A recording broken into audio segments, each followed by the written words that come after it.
A man-made giant beneath the Antarctic ice, scientists have found a precisely shaped 300-kilometer-long structure with metal-like density several kilometers below the surface, which cannot be random. Nature does not create such objects. The discovery was made by an international team led by geophysicist Andrew Carlson. Satellite data and radar revealed something that resembles either an artificial structure or an undisclosed catastrophe from past eras. The scientist himself admits this could change everything. There are many theories. It could be a ship, a city, or a natural anomaly that shouldn't exist. Some suggest that it might be the remains of a prehistoric or extraterrestrial civilization. For now, drilling is impossible, but a new expedition is being prepared, if it's allowed. For the first time, we may touch what has silently lain beneath the ice for years. The eye, a mountain shaped like a diagram? Sometimes the secret isn't underground, but right in plain sight. Looking at the Giza complex from above and overlaying the Eye of Horus, the ancient Egyptian symbol of omniscience, the lines begin to align. The pyramids, Sphinx, Queen's Chamber, shafts, and Grand Gallery together form a shape that oddly mirrors this sacred symbol. The eye's center matches the great void, the tear aligns with the corridor, and the lines correspond to the shafts. Is this really just a coincidence of the eye? In Egyptian tradition, the mountain represents the universe, with its parts symbolizing vision, hearing, taste, speech, touch, and thought. And it is these 6 parts that supposedly correspond with mathematical precision to the structure of the corridor inside the pyramid. Moreover, it was not modern esotericists who first spoke about this, but mathematicians and architects who seriously analyzed the internal structure.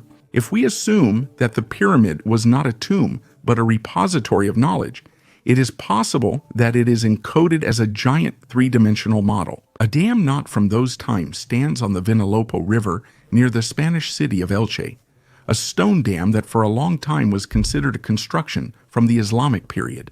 It seemed unusual. A massive structure at the mouth, thick walls, traces of canals. Everything fit into the usual chronology, but a new study based on the method of optically stimulated luminescence completely changed the picture. It turned out that this structure is 1,000 years older than the previously assumed date and was built at the end of the 1st century before Christ. During the Roman Empire, the 130-meter-long, 4-meter-high dam was more than just landscape. It was a key part of Elche's hydraulic system. It served as a flow regulator and was likely used to irrigate nearby lands. It wasn't a separate structure, but part of a well-designed, logical, and practical engineering network. This story has no cults, inscriptions, or myths. Just calculation, geometry, and terrain knowledge. The dam wasn't built for beauty. It wasn't decorated with bas-reliefs or woven into legends. It was built to stand, to channel water where it was needed, to serve the city. And it still works to this day. Over 2,000 years have passed. Civilizations changed. Languages vanished. Yet the dam still stands. Mummy unwrapping parties. In the 18th and 19th centuries, European society was gripped by a real craze for ancient Egypt, which became known as Egyptomania. Interest in Egypt and its ancient mysteries grew so much that mummies were imported into Europe as early as the 15th century, when people thought their ground-up remains could cure many diseases. Interest in mummies peaked in the 19th century, fueled by Napoleon's Egyptian campaigns, which sparked European fascination with ancient organizations. This curiosity about mummies was far from scientific. It was more of an eccentric form of entertainment. Victorian aristocrats began to hold so-called mummy unwrapping parties, which became a fashionable pastime. Guests would gather, enjoy drinks, and then watch as archaeologists or historians carefully unwrapped the ancient bandages from a mummy. This spectacle was usually paired with a lecture on ancient Egyptian culture and rituals. English surgeon Torrent Thomas Pettigrew popularized these parties by displaying mummies for noble audiences, blending science with spectacle. Although today such events seem creepy, for Victorians it was an exciting opportunity to come into contact with the mysterious and unexplored antiquity. Who built the pyramids? For over 4,500 years, the massive, precisely built pyramids of Giza, made from millions of stone blocks, have remained majestic symbols of eternity and mystery. But the main question is simple. How does modern archaeology offer different versions? One theory says blocks were quarried and moved on sledges over wet sand. Another claims they were made on site from limestone and clay, essentially ancient concrete. French engineer Joseph Davidovets even introduced his own geopolymer stone formula. Even considering these hypotheses, we still lack a clear answer. It's more than just technology. The mystery lies in the scale. To build the Pyramid of Khufu, it would have taken about 300,000 blocks. Even with perfect organization of labor, it would take decades and thousands of workers. Remember, this was the ancient world with no wheeled cranes, steel, or electricity. And yet the internal shafts are aligned with centimeter precision, and the orientation of the pyramid's sides almost perfectly matches the 4 cardinal directions. And there are other questions too. Why were such tombs needed? And why are all 3 pyramids of Giza aligned at the same angles as the stars of Orion's belt? Why do some blocks show traces of processing that look more like melting than cutting? The more I read about the pyramids, the more I feel that they're not just structures. They're a message. They were built not only for the dead, but for the future, for us. And until we understand exactly how they were built, we won't understand the purpose of the pyramid that wasn't built. If the Pyramid of Khufu had been built during Khufu's own time, we would have inscriptions or images about it, or at least mentions in sources, but nothing like that exists. No hieroglyphs in the pyramid say who built it. No construction scenes, frescoes, instructions, or thanks to the gods, just empty walls and unusual precision. When researchers began to compare the dates, they discovered something else. The masonry in the Pyramid of Khufu is more precise than in pyramids built a century later. The stone blocks are so precisely fitted that their margin of error is under a millimeter. Some, weighing up to 60 tons, are set dozens of meters high with no adhesive or tool marks, but with architectural solutions that we can't replicate. Even today, neither a crane, nor an elevator, nor 10,000 slaves can explain this. And here comes the theory. What if the pyramid was already standing and the pharaoh just found it and claimed it? He may have added something, but the foundation, voids, and perfect cardinal orientation aren't signs of the times. They're from something much older, more precise, perhaps not even human. Some scientists call this a structural anachronism, but essentially, this pyramid doesn't fit into the era, the logic, or the history. Cruentation. In the Middle Ages, there was an unusual way to determine the guilt of a murderer, called cruentation. According to this method, if the murderer approached the body of their victim, the wounds on the body would start to bleed spontaneously, which was considered a clear sign of guilt. Sometimes the procedure was made more complicated, and the suspect was brought to the body and forced to place their hands on the victim's wounds. If blood appeared or strange things happened, it was seen as proof and called the judgment of God. Although cruentation seems like a mystical ritual, in reality this method sometimes actually produced results. The suspect, experiencing intense psychological stress from touching the body, might not have been able to withstand the pressure. Fear and the belief in God's inevitable judgment often caused the killer to lose composure and confess immediately.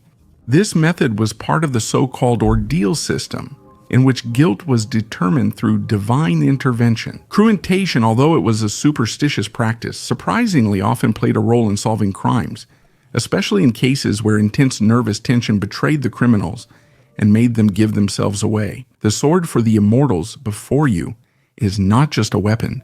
It is a sword forged at the turn of an era when China was divided into dozens of warring kingdoms.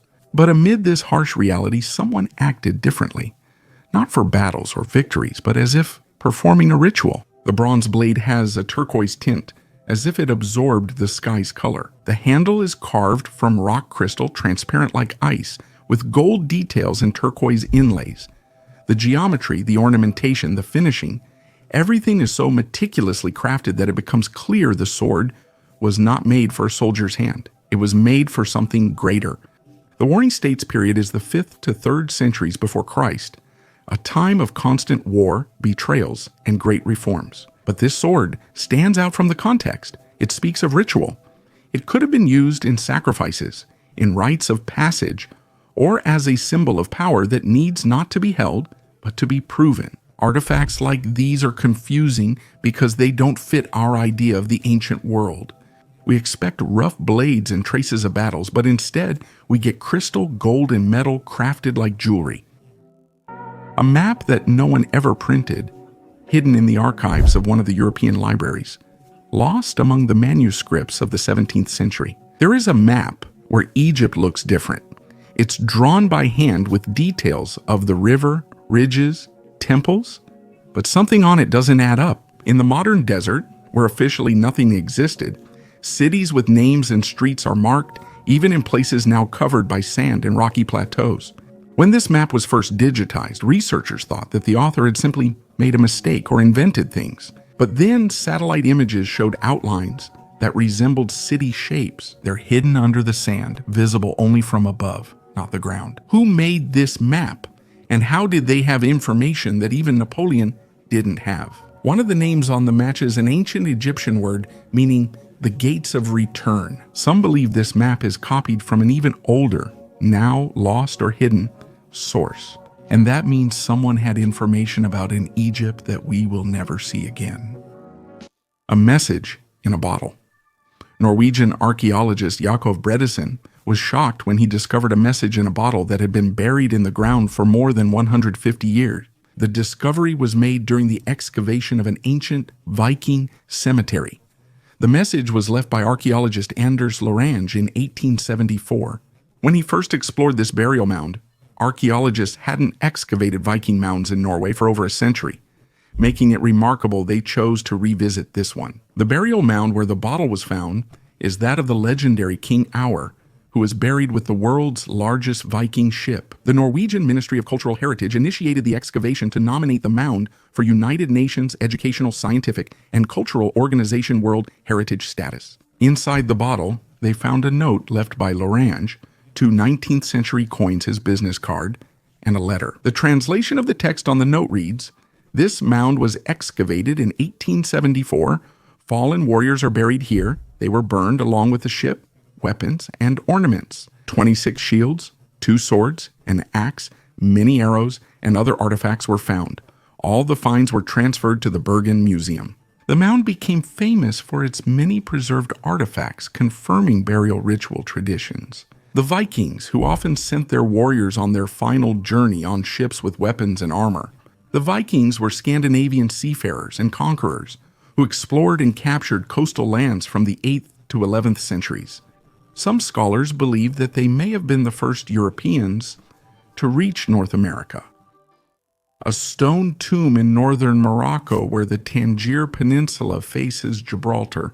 Archaeologists found not just a cemetery, but an entire ritual map. 3 ancient necropolises, stone box burials, standing stones, geometric signs, and caves with wall paintings, all in a region previously overlooked by archaeologists. One of the graves was accurately dated to 2000 before Christ. This is a shield, a rectangular niche carved into the stones with slabs on top. The work was not easy. It took a lot of time and effort, all for the sake of burying the body in a strictly defined manner. But why? Nearby walls feature bit triangles, 8 overlapping triangles, sometimes seen as female figures or goddess symbols.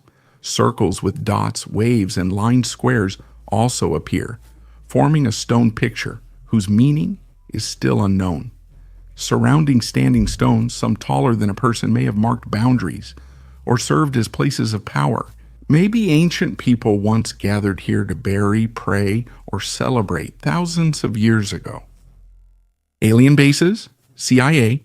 When the CIA declassifies archives, it rarely builds trust. But among the documents released to the public, there were reports that are hard to dismiss as fiction. We're talking about secret alien bases, not in some galaxy, but here on Earth. One of these sites is allegedly located near Mount Hayes in Alaska. Reports say this place is isolated and full of activity described by eyewitnesses as non-human. The documents describe 2 kinds of beings.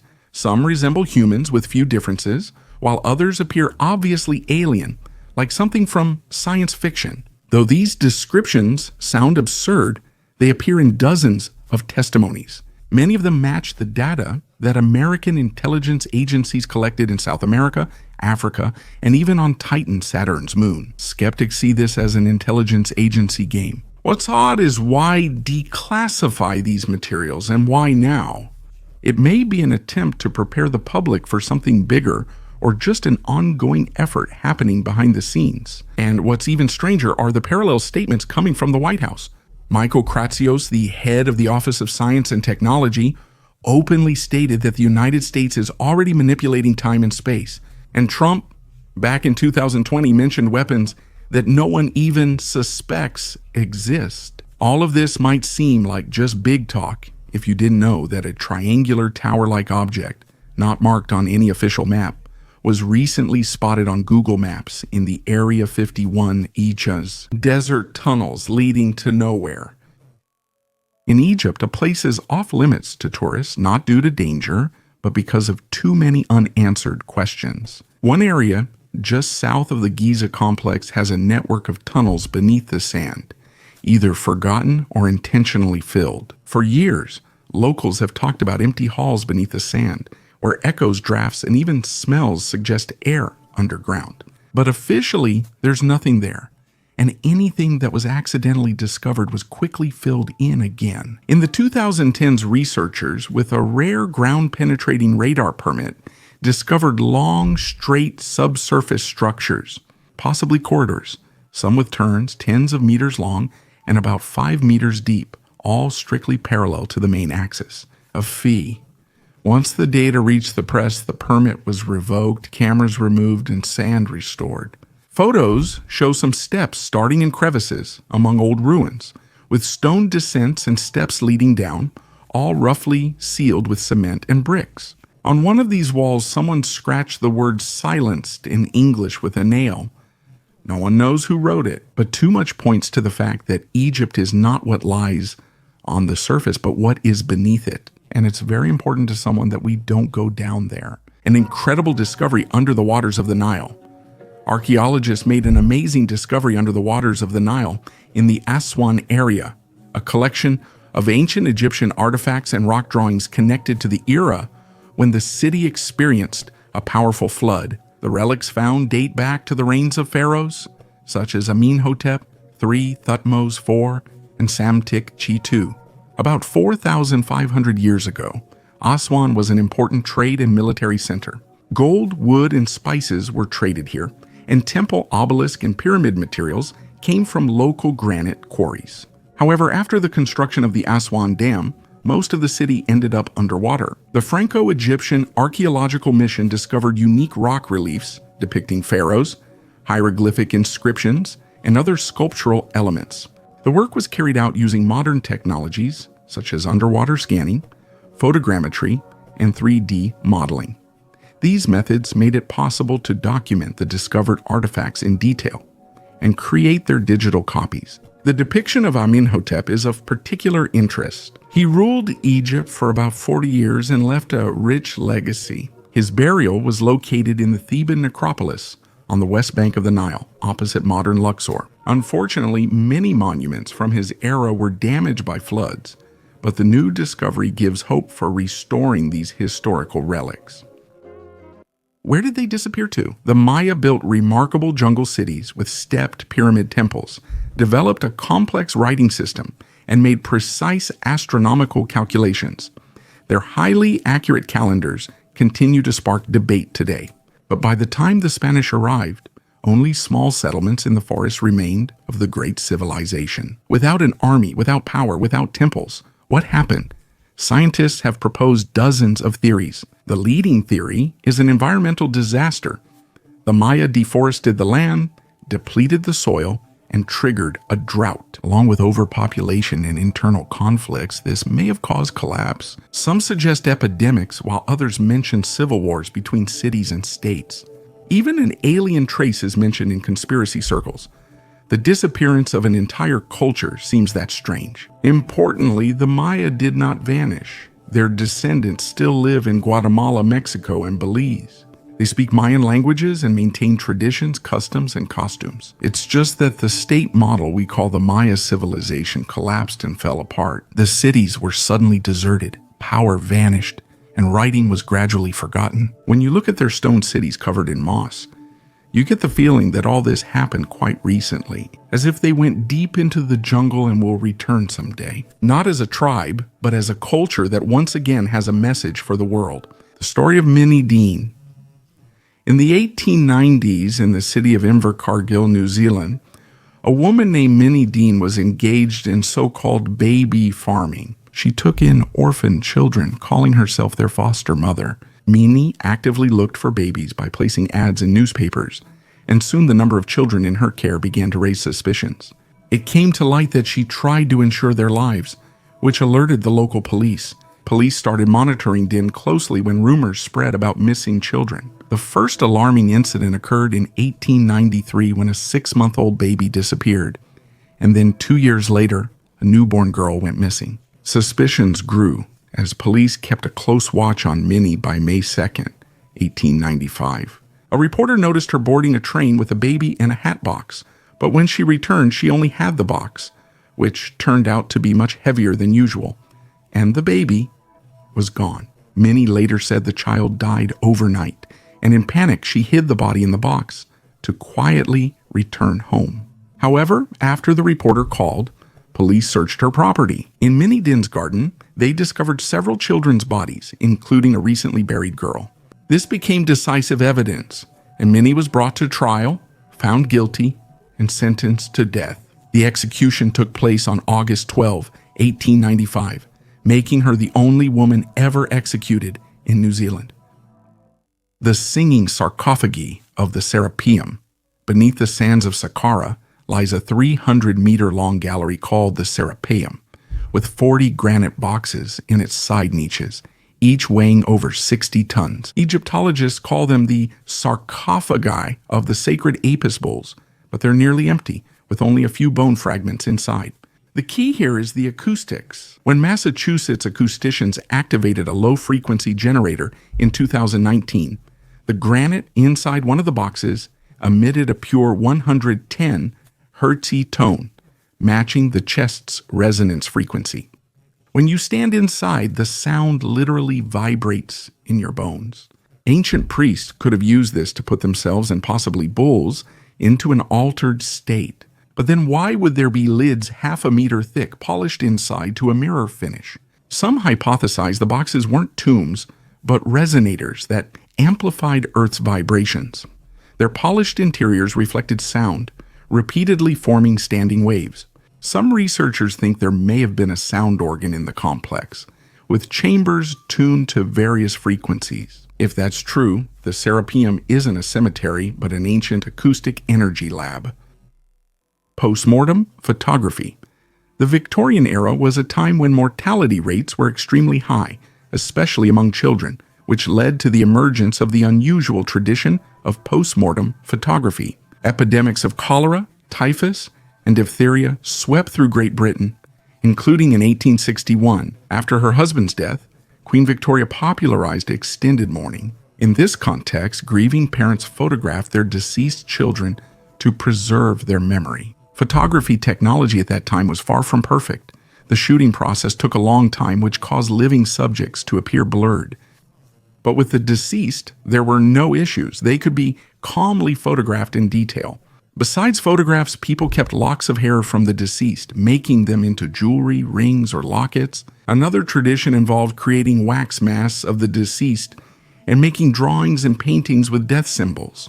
The demand for postmortem portraits was high, and for photographers, this niche meant a stable income. Such photos, created with delicate and skilled details, became a unique way to preserve a loved one's image.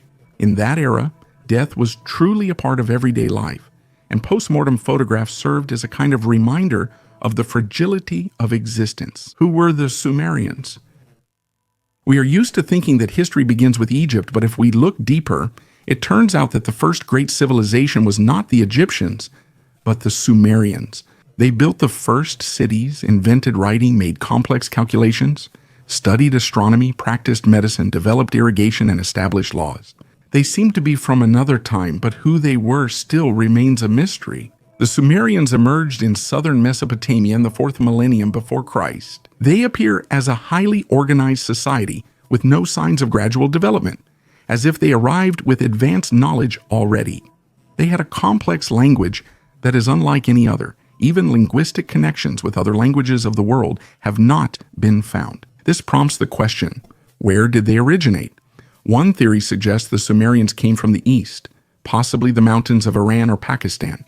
In their language, the words for country and mountain are the same. This might be a hint, but some theories suggest the Sumerians got their knowledge from a lost continent or contact with extraterrestrials. Of course, there is no evidence for this, but the mysteries remain. What surprises me personally is the amount of knowledge they possessed. They didn't just build houses, they knew how to reinforce the foundation. They didn't just write, they kept accounting records. They didn't just observe the stars, they predicted lunar eclipses. They were rational, civilized, and yet they disappeared. At some point, the Sumerians blended into other peoples. Their language vanished, and all that remained were cuneiform tablets and scattered guesses. The great void above the Grand Gallery.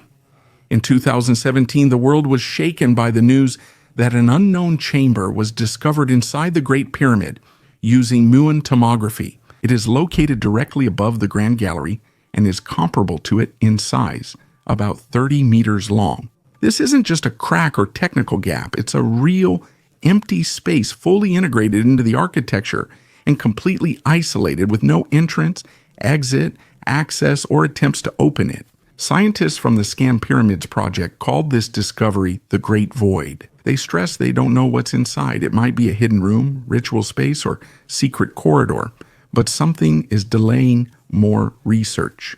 It's been more than 7 years, and no one has drilled through the wall, sent in a drone, or uncovered the secret. A theory suggests something inside could alter our view of the pyramid's age, purpose, or reveal its creators may have predated Egypt. That's a frightening prospect. Because if the Great Void is a sealed capsule of knowledge, then everything we know about the pharaohs might just be a cover story, and the text is still locked inside.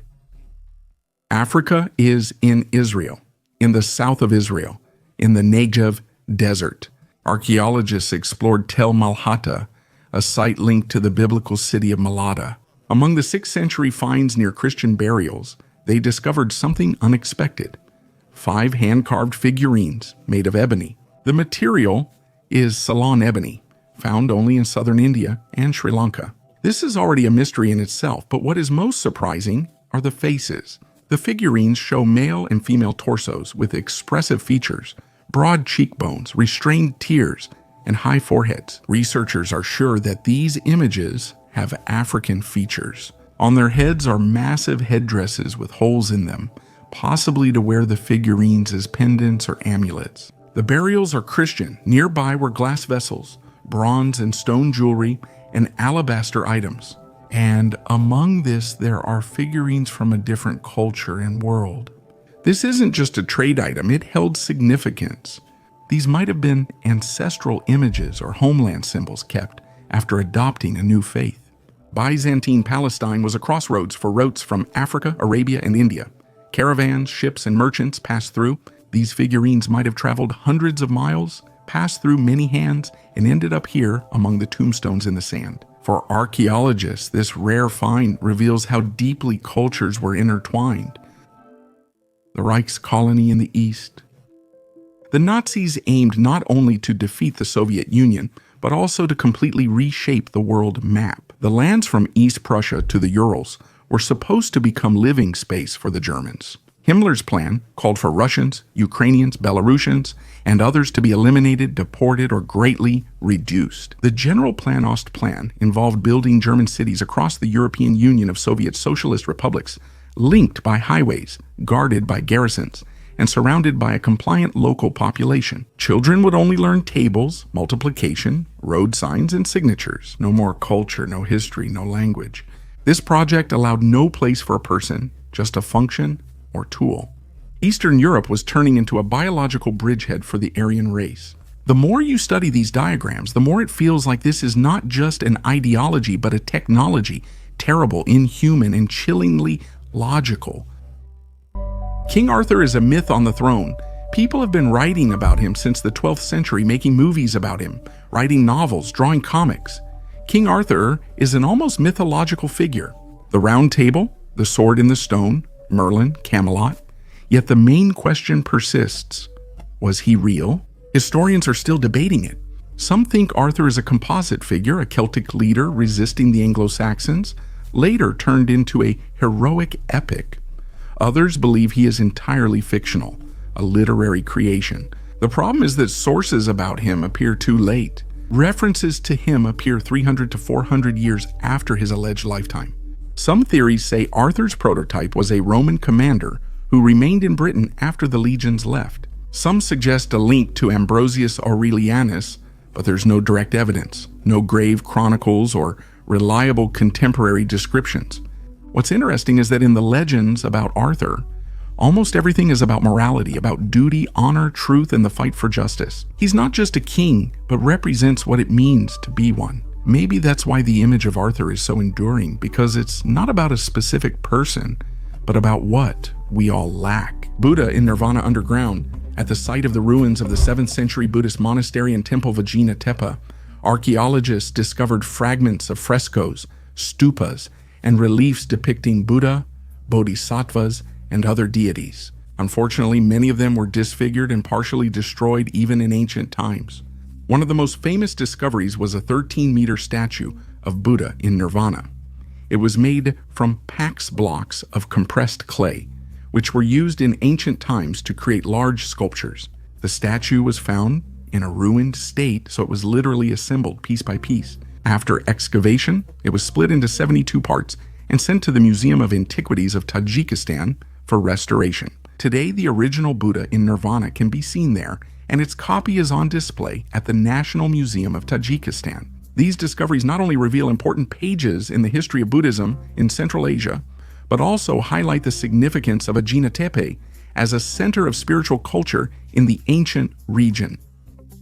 A letter from the future?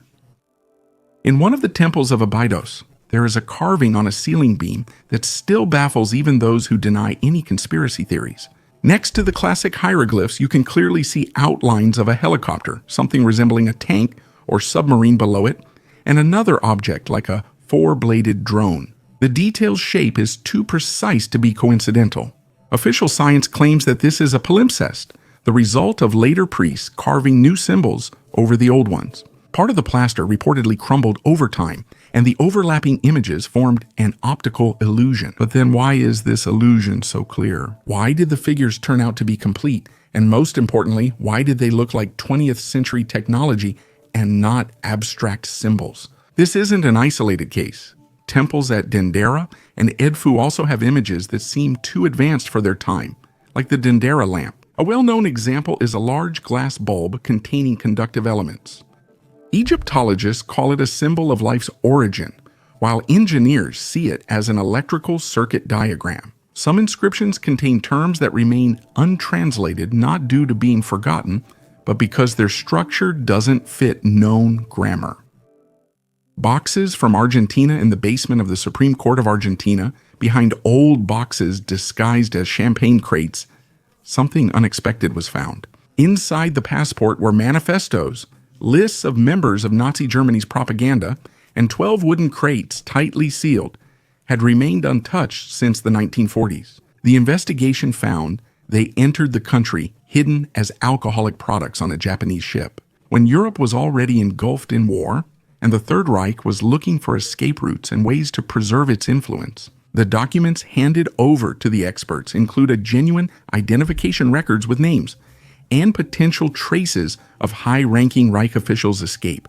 These aren't just rumors about Nazis fleeing to Latin America, they're physical evidence kept in a government archive for nearly 80 years. Argentina has long been on the list of countries where former Nazis could have hidden. Having a theory is one thing. Getting it confirmed by official sources is another. The question now isn't if they were there, but why no one searched for these documents before, or if everyone knew and stayed silent. The monster burrows in South America are thousands of tunnels, some as narrow as animal passages, Others like quarters in a military base, 4 meters wide and hundreds of meters long. Who dug them out? Water and lava are ruled out. Geologists unanimously say it's not nature.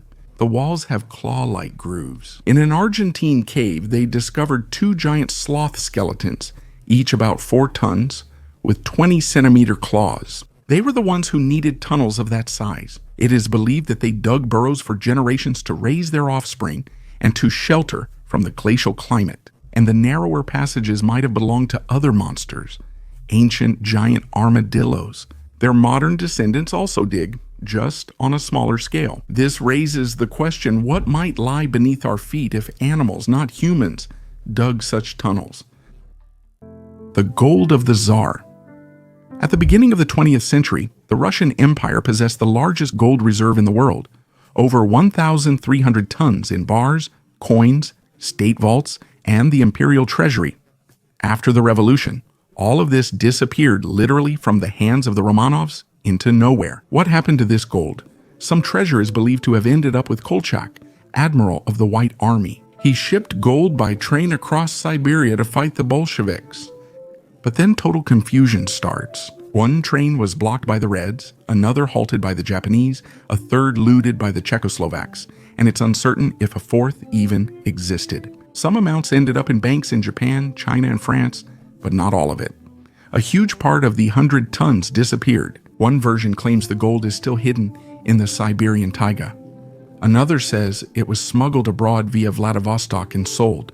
A third suggests it vanished amid the chaos of the Civil War through secret operations. Since then, new information keeps surfacing in Russia. Maps found, witnesses claimed, or alleged stashes. But there's never been any official confirmation. The Tsar's gold has become a national phantom. I'm amazed that billions could vanish without a trace just 100 years ago, not in ancient times. We know who sat on the throne, what he ate for breakfast, and what decrees he signed, but not where the metal that held the empire together is. A golden coffee pot might seem like an ordinary coffee pot, but its decoration makes us stop and think. This strange item was given as a gift to the mayor of Pembina, North Dakota, around 1900. The coffee pot's surface is adorned with objects like shotgun shells, dice, pocket watches, seashells, and military buttons. All this is assembled and coated with thick gold paint, giving the item an eccentric, mysterious look. Who could have created such an unusual object and why? May never be known. This coffee pot could be a kind of work of art or an attempt to create a memorable item filled with various symbols and stories. It carries the spirit of its time and the eccentricity of its creator, who decided to immortalize everything at hand on a single surface. Artifacts they display will surprise you. Not all archaeological finds reach museum displays. Some vanish before they are officially documented. There are no press releases about them. They aren't shown on television. They don't even make it into scientific catalogs. They are either lost or hidden. Sometimes it's by order from above, sometimes to avoid causing problems, and sometimes because no one wants to explain what it even is.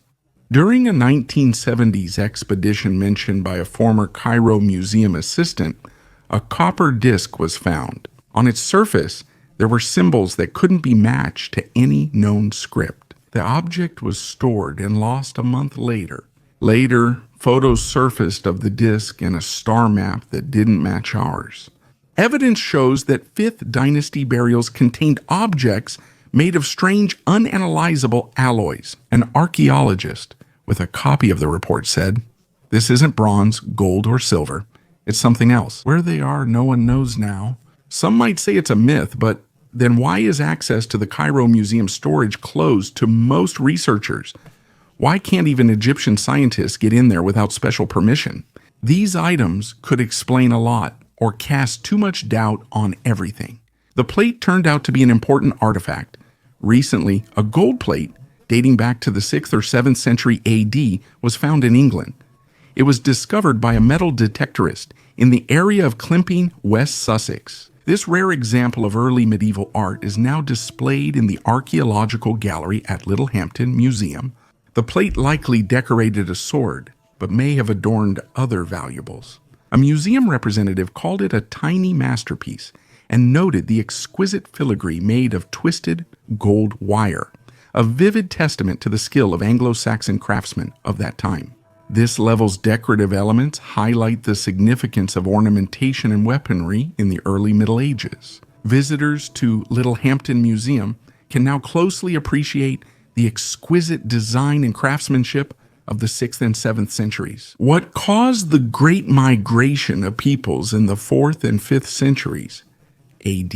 Europe's map is breaking apart as waves of migrants, Visigoths, Huns, Vandals, Alans, and Franks, invade the Roman Empire. The Great Empire, which had maintained order for centuries, is collapsing right before our eyes. What will later be called the Middle Ages is beginning, and with it, the Age of Darkness. What triggered such a movement of peoples? The official version cites climate cooling, poor harvests, population growth, and internal conflicts as key factors.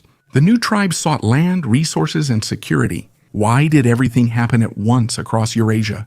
Why did the Germans, Slavs, and steppe peoples all start moving? What triggered it? There's a theory that it all started with the Huns, a warlike people from Central Asia, who, like a chain reaction, pushed other tribes to the west. Some researchers think deeper causes are involved, like an ecological disaster in Asia that forced whole cultures to leave their homelands. Some suggest changes in Earth's magnetic field influenced animal behavior, which people then followed. The Romans couldn't withstand the onslaught. Their roads, walls, and legions couldn't stop those who came not so much to fight, but to survive. The empire vanished, replaced by a feudal, religious, and fragmented Europe. Without this migration, France, Germany, and Russia wouldn't exist. We literally live on the ruins of Rome and on the bones of that ancient storm. A grand discovery in Egypt. Archaeologists have found an ancient tomb with 11 sealed burials near Luxor, Egypt, in the South Asasif necropolis. The tomb dates back to the Middle Kingdom and was likely used as a family burial site for several generations during the 12th and early 13th dynasties. The discovery was made possible thanks to a modern expedition of Egyptian and American scientists. This is the first Middle Kingdom burial found in South Asasif, enhancing our understanding of this necropolis and its link to the Theban necropolis. Ancient floods destroyed many wooden coffins and linen wrappings, but ornaments like amulets and necklaces of amethyst, agate, and faience survived. One of the unique items was a fertility figurine made of bluish-green faience, decorated with drawings and featuring grooves for attaching hair made of clay beads. A square offering plate was also found, depicting symbolic offerings such as a bull's head, bread, and meat. They were possibly used in rituals. 5 women, 2 men, and 3 children were buried in wooden coffins arranged north to south. Jewelry was preserved in the women's burials, while the children and one of the men were buried without any. Another man had a necklace of 40 faience beads and a hippopotamus head amulet. This discovery is especially significant as renewed tourist interest in Egypt brings attention back to its historical treasures. A castle under the asphalt. Archaeologists in central Moscow's Nikolskaya Street found a 17th century metal combination lock with 7 Latin-lettered discs and the initials MEW. The lock was simple, yet well made. Its user is unknown. It may have been for a travel trunk or jewelry box nearby. Bells made of non-ferrous metal from the late 16th or early 17th century were found in the burned building remains, likely hidden before a raid or fire. People do that when they're unsure if they'll return. The bells were in the corner on the ground and well preserved. They also found a Turkish dish, pine cone and flower-shaped baking molds, and decorative tiles, everyday items. They belonged to different people from different places, from different eras, but ended up in the same layer, all within the same city, beneath what we've long considered an ordinary street. Psychoactive vessels. In 2024, archaeologists discovered a vessel in the temple of the goddess Qatar, on the walls of which was depicted a smiling god Bes, the patron of dreams and childbirth, and as it turned out, something even stranger. Inside the vessel, traces of a substance were found. Chemical analysis revealed an unexpected mix of alcohol, honey, and psychoactive ingredients, including those causing strong visual hallucinations. It was basically an ancient psychotropic cocktail. What's even stranger is that the vessel was ritualistic. Its contents, apparently, were not used for pleasure, but for communication, possibly with gods, possibly with the dead, or maybe with those whom the Egyptians themselves didn't fully understand, but whose presence they felt. In the same complex, images of beings with disproportionate bodies and eyes were found, too strange to be just allegories. It is believed that Egyptian priests used similar mixtures to enter a special state.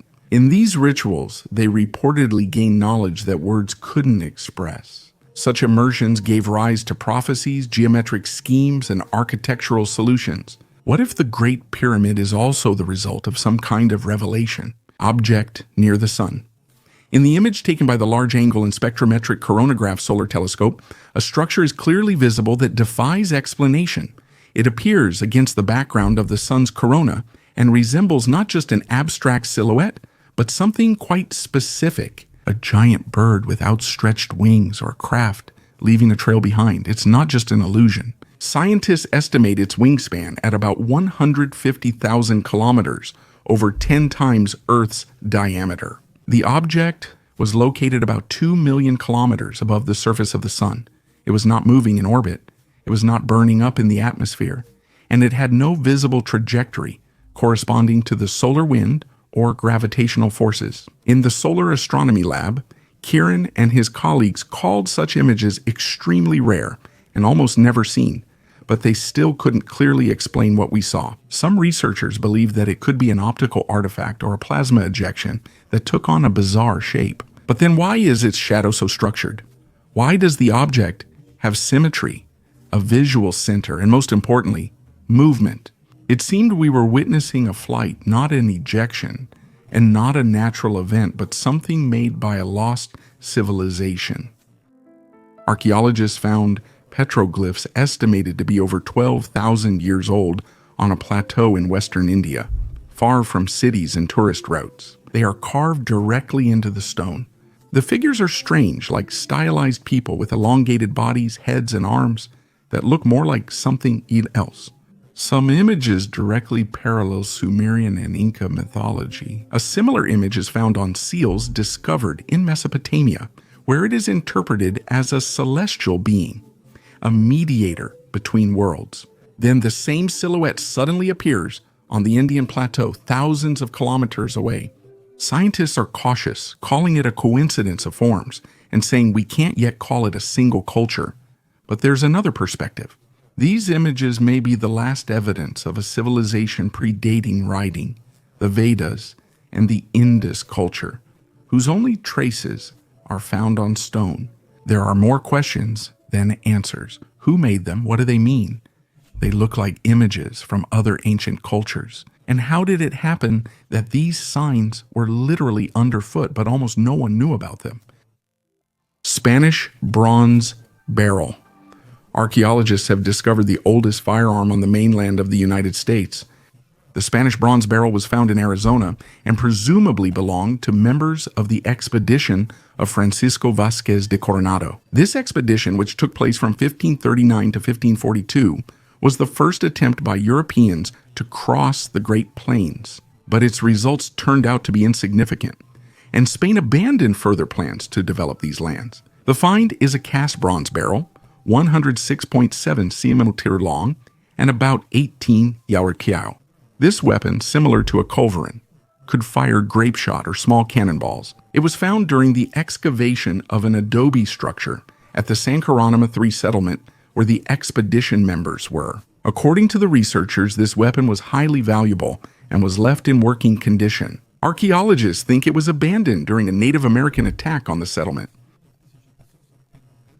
The unique artifact became key evidence of Europeans using advanced technologies in North America at that time. The disappearance of Atlantis. Atlantis is not just an ancient legend, it's a cultural phantom that still influences minds, dreams, and even science. Platon described it in detail. A large island with an advanced civilization, strong army, and complex canal system. He said Atlantis was beyond the Pillars of Hercules, across from the Atlas Mountains, and sank in one day around 9,500 before Christ due to a massive earthquake. More than 11,000 years have passed since then, and we are still debating whether it ever existed. People have searched for it in Crete, Santorini, Cuba, Brazil, Iceland, and the Atlantic. Scientists have suggested many theories, from the Thera disaster to memories of a lost part of the Sahara. The problem is that we don't have a single direct piece of archaeological evidence. No artifacts, no remains, no genetic trace. Science can't fully disprove Atlantis' existence. What's most surprising is its widespread influence. Occult theories, Nazi mystics, pseudosciences, conspiracy theorists, and science fiction writers were all based on it. Atlantis symbolized a lost golden age. It fascinates us because it's not just a vanished land. It's the idea that once we were more than we are now. Sometimes I think Atlantis isn't a sunken island, but a reflection of our dreams. We want to believe that people were once stronger, smarter, better. And until we know the truth, this story will keep resurfacing again and again. The reliquary made of rock crystal.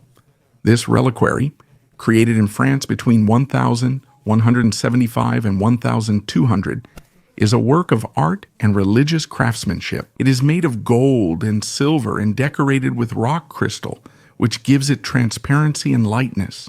Inside, it could have contained the relics of saints or other valuable relics of great significance to the faithful. Such reliquaries often became objects of veneration. They were displayed in churches and monasteries, where they attracted pilgrims from all corners. The design of the reliquary is especially interesting. It is made in the form of a miniature building with decorative arches, columns, and small figures of saints, symbolizing the idea of a spiritual temple. A transparent rock crystal cylinder let believers view the contents, strengthening their faith in the relic's holiness. The god Bes is one of the strangest gods of ancient Egypt. Small, bearded, with his tongue sticking out, sometimes with lion-like features or four arms. He is different from other gods, not feared, but also not fully understood. His images often appear where people were most vulnerable: bedrooms, at the head of the bed, birthing houses, and beside vessels holding substances for altering consciousness. Some researchers say Bes is a guardian, not a god, guiding between worlds. He blocked evil spirits from entering people during sleep or rituals, but that's not all. In the late Greco-Roman magical papyri, the name of Bes appears in spells related to astral projection. One of the texts says, "Call upon him, and he will lead you through the fire of the stars." It is possible that the ancient Egyptians truly believed that one could leave the body, move elsewhere, and obtain certain information. Some call it a lucid dream, others, the soul's second breath. Bes was believed not only to protect in this state, but also to open the gates. One depiction shows Bes in the center of a circle, surrounded by 7 beings with elongated heads and large eyes. They are neither Egyptians nor gods from the pantheon. Kufshinov Hill, in the very heart of the Libyan desert, 200 kilometers from the nearest oasis, is a hill covered with thousands of ancient clay vessels. This is Abu Balaz, a place that still does not provide a clear answer as to why the ancient Egyptians carried hundreds of kilograms of pottery across the desert to leave it here. The vessels are up to 4,000 years old. Most were for water, but there's no nearby source. Sand hides the shards, but the best preserved are neatly arranged in rows like a warehouse. The Peshcheni believed this was a staging base on the way to Central Africa, while others suggest it was a supply point for some secret expedition. This possibility isn't about trade, but about seeking something we've long forgotten. A strange route going deep into the desert doesn't lead to any known cities. It ends in the sands as if the caravans never returned. The Guardian from Moku. In Peru's highlands, in the Moco region, a short, simple stone statue stands, evoking strange feelings. At first glance, it's just a carved monolith in the Tiwanaku style. Clear lines, a static pose, and hands folded on the stomach. But the longer you look, the more it seems that the figure is somehow out of place, as if it came not from this time, and not even from this continent. The statue is called Moho Waka, and its base is shaped like a cross. resembling the Andean chacana. Each side represents a level of the world, upper, middle, and lower, but in this case, the cross is twisted in a spiral clockwise. This in itself is rare and may indicate a ritual significance that has been lost over time. However, what draws the most attention is not the style or the symbolism, but the strange similarities. The statue's pose, hands folded on her stomach and direct gaze, unexpectedly recalls the Moai of Easter Island and earlier stone stele at Göbekli Tepe in Turkey. Same composition, gestures, and restraint. Vastly different cultures divided by distance and time, yet they seem to share the same visual language, a faceless figure. Archaeologists discovered a 5-centimeter sandstone figurine in Damjili Cave, Azerbaijan. The details, hairstyle, belt, clothing, are precise, but the face is absent. No gender, no expression, just a reserved posture and an impression of an image. This 9,000-year-old find is the first Mesolithic human figurine found in the South Caucasus. But its value is not in being the first, but in the fact that it exists in a region where ceramics were not yet known. Someone had already tried to carve the human figure. Scientists think the figurine is from a transitional era when nomads were settling and rituals, memory, and symbols were emerging. The Neolithic period didn't arrive here all at once. It manifested through things like this quietly, slowly, and imperceptibly. Terracotta water pipeline archaeologists discovered a 2,600-year-old terracotta water pipeline at the ancient settlement of Keladi in Tamil Nadu, India. This discovery shows the advanced water supply systems of the civilization that thrived here thousands of years ago. It also reveals more about Sangam-era craftsmanship in urban planning and engineering. Keladi, located 12 kilometers from Madurai, was first discovered in 2014.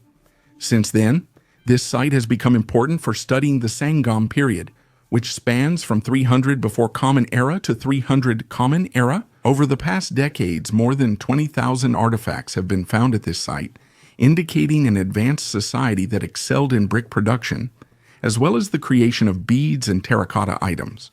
Officials from the Tamil Nadu Archaeological Department report the newly found cylindrical terracotta water pipe is made of 6 sections, each 36 cm long and 18 cm wide, joined to create a 174 cm pipe.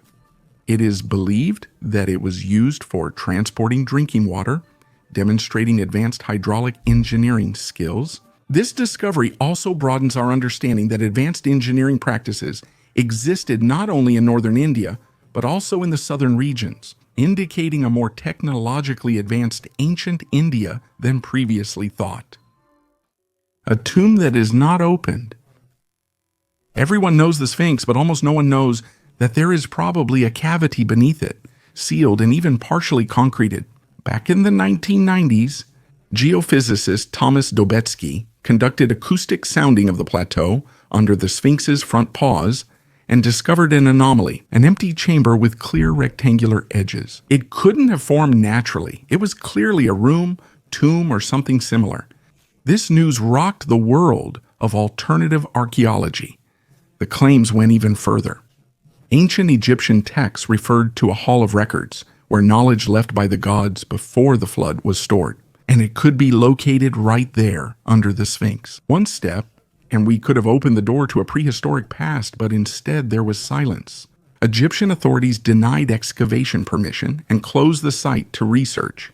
Unconfirmed reports say the shaft at the base of the Sphinx was filled with concrete, with no explanation given. Why is unclear? Because they know for sure that there are Egyptian artifacts there. In Antarctica, this story sounds like science fiction, but some sources, including reports from military expeditions during World War II, point to strange discoveries in the area of Queen Maud Land in Antarctica. These include column fragments with possible hieroglyphs and stone remains similar to Egyptian capitals. None of this is officially recognized, and all objects have vanished or been labeled as natural formations. But the question remains, where did this evidence come from? One theory says Antarctica was once ice-free in ancient times. The 16th century Peary race map accurately depicts the continent's coastline beneath the ice. a feat modern cartographers matched only with satellite technology. How did a 1500s cartographer know this, and if not, who did he copy from? Some alternative researchers believe that civilizations could have moved between continents long before our current understanding of migration. If Egypt really was part of a network spanning the earth, then perhaps its traces are indeed in the most unexpected places, where no one is looking. A leaked private report mentioned a fragment of an unknown metal artifact found in an icy cave, engraved with undeciphered symbols resembling Egyptian ones. However, the artifact vanished, and every expedition member signed a non-disclosure agreement, a Stone Age axe. During the excavations in southern Denmark at Redberghavn, archaeologists found something rarely seen in such condition: a stone axe, completely preserved together with its wooden handle. The find is about 5,500 years old, and its condition is what makes it unique. In moist, organic-rich peat soil, the wood didn't decompose but remained preserved. This isn't an abstract archaeological find or rare museum artifact. It's a working tool likely used in everyday construction. The curved handle, attachment shape, and wear marks are all still visible. And all of this speaks not of a symbol, but of the person who held this axe, carried it, perhaps passed it down as an heirloom, and then it was lost or left behind, and lay in the ground for thousands of years. Finds like these matter for their rarity and for letting us experience antiquity as a continuation, not just an abstraction. Between those who held this axe and us, there is nothing but time. A room on a high.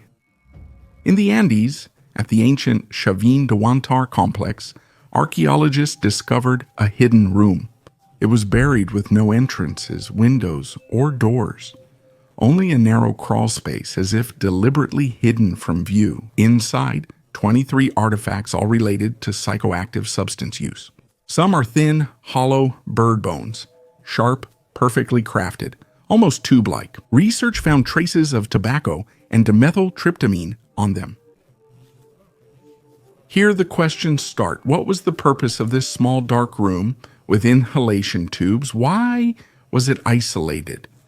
And why was it built to remain hidden? One of the authors of the study says this is not spontaneous shamanism. This is a ritual, strictly controlled, formalized, and perhaps it was not meant for everyone.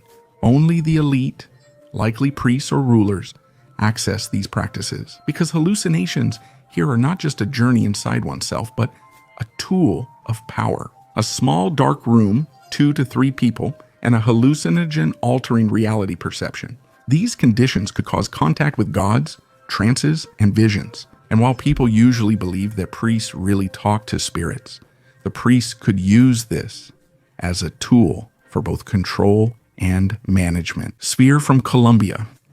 In March 2025, a metal sphere weighing about 2 kilograms fell from the sky over the city of Buga in Colombia, with a temperature lower than expected. Inside are 13 microspheres around a dense core.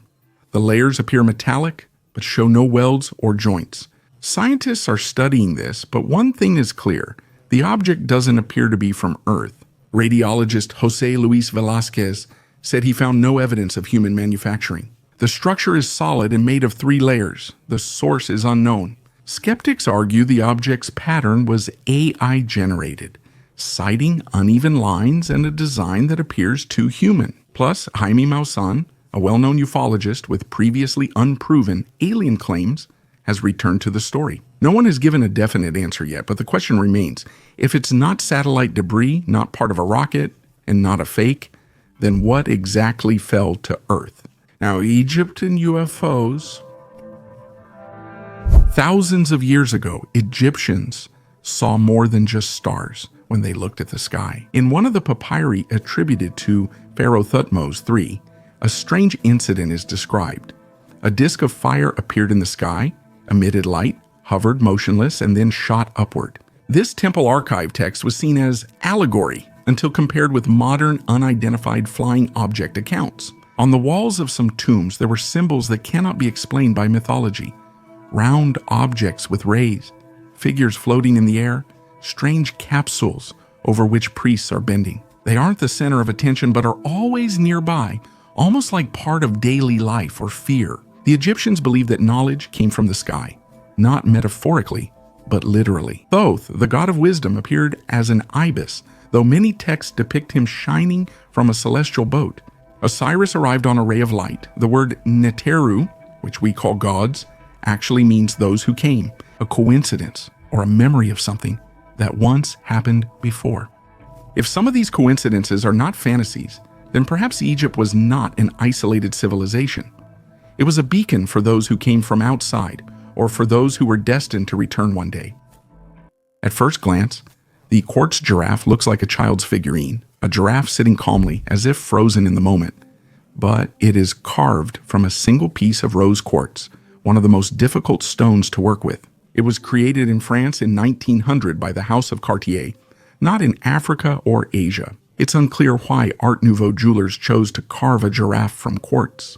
Perhaps it was a symbol of exotic faraway lands or a hidden reference to ancient images. In Egypt and Mesopotamia, they also carved animal figurines from minerals, now for private collections instead of temples. Skulls with nails in the southeast of Spain, among the ruins of ancient settlements. Archaeologists found something that immediately causes a sense of unease. 7 severed heads, some of which have huge metal nails driven into them. Not all the way through, but with obvious force, as if the skulls had been nailed to something. But why? Initially, they believed these were war trophies, such as enemy heads displayed to intimidate. But chemical analysis of the bones gave an unexpected result. Not all the skulls belonged to outsiders. In one of the cities, 3 out of 4 heads. In another, nearly all were locals. This changes everything. Outsiders were once executed and displayed in one place, while elsewhere, ancestors were preserved as relics. The heads were found near houses, inside the dwellings. So this is no longer a demonstration of power, it's memory and respect. The Greeks claimed Gauls kept enemy heads in boxes, and Spanish mercenaries carried them on spears. But the reality was more complex, a timeless sword. When archaeologists opened a flooded tomb in Hubei province in 1965, they found a sword inside that had spent about 2,500 years in water. It was lying in a wooden scabbard, without any conservation or protection, yet it looked as if it had been made recently. The blade was shiny, with a clear pattern and razor-sharp edge, engraved with its owner's name, Gu Jian, King of Yue. This sword is not just a weapon. It was made with a precision that's hard to explain. It was of the highest quality, but the main thing is that it survived centuries of war and complete oblivion and remained intact. Scientists are still not sure how this is possible, but the very fact that such an item has reached us in working condition is a discovery. This sword shows that objects can preserve history better than words. An ancient totem of a night bird. On Hantoon Island in the St. Johns River in Florida, a unique artifact was found, an ancient carved owl figure, the only one of its kind east of the Mississippi. This 3-meter pine sculpture, estimated at 700 and 800 years old, was carved from a single piece and is thought to have once guarded the island's shore. In 1955, Victor Robke accidentally came across this totem while crossing the river. Today, a replica of the owl stands in the same place on Hantoon Island, which has become a state park. The original is at the National Museum of Fort Carolina in Jacksonville, with a fiberglass replica highlighting its ancient heritage. Along with the owl totem, images of the otter and pelican were also found here, showing the rich spiritual and cultural life of the indigenous peoples. The artifact was originally attributed to the Timucua people, but there is another hypothesis that it was created by the little-known Mayaka tribe, who spoke a different language. The totem's exact meaning is unclear, but some think it's a clan symbol, a religious object, or a boundary marker. The carving stands out with human and owl-like eyes and 5 claws instead of 4. The owl may have been used in shamanic rituals, as Native American myths often link it to the spirit of the night and as a shaman protector. Who discovered America before Columbus? When we think of America's discovery, we often recall 1492 and Columbus's ships. However, it's increasingly argued that Europeans, especially the Vikings, reached the New World before him. Bjarni Herjolfsson, A Scandinavian merchant in the late 10th century is the main character of this alternative history. A storm blew him off course, and he claimed to see Greenland to the west. He didn't land, but shared the story years later. Leif Erikson, son of Eric the Red, later discovered Vinland, believed to be part of Canada's coast. In 1960, remains of a Norse settlement with houses and a nail-making smithy were discovered at Lonso Meadows in Newfoundland. The evidence is direct, but official history ignored this data for a long time. Why? Maybe it's easier when a discovery is linked to one date and hero, instead of a sailor's error and a deserted village. But the mysteries don't end there. There is a theory that even before the Vikings there were Phoenicians, Basques, Celts, and Chinese. Although the evidence is highly questionable, only the story with the Vikings stands firmly. But even that is still seen as something secondary. Like, yes, they were there, but it didn't make any difference. Unknown creatures.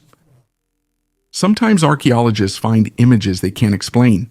They're too strange even for mythology. In a temple at Dendera, figures on the relief remains stand out from the typical pantheon. They have long arms, large eyes, and heads shaped like water droplets.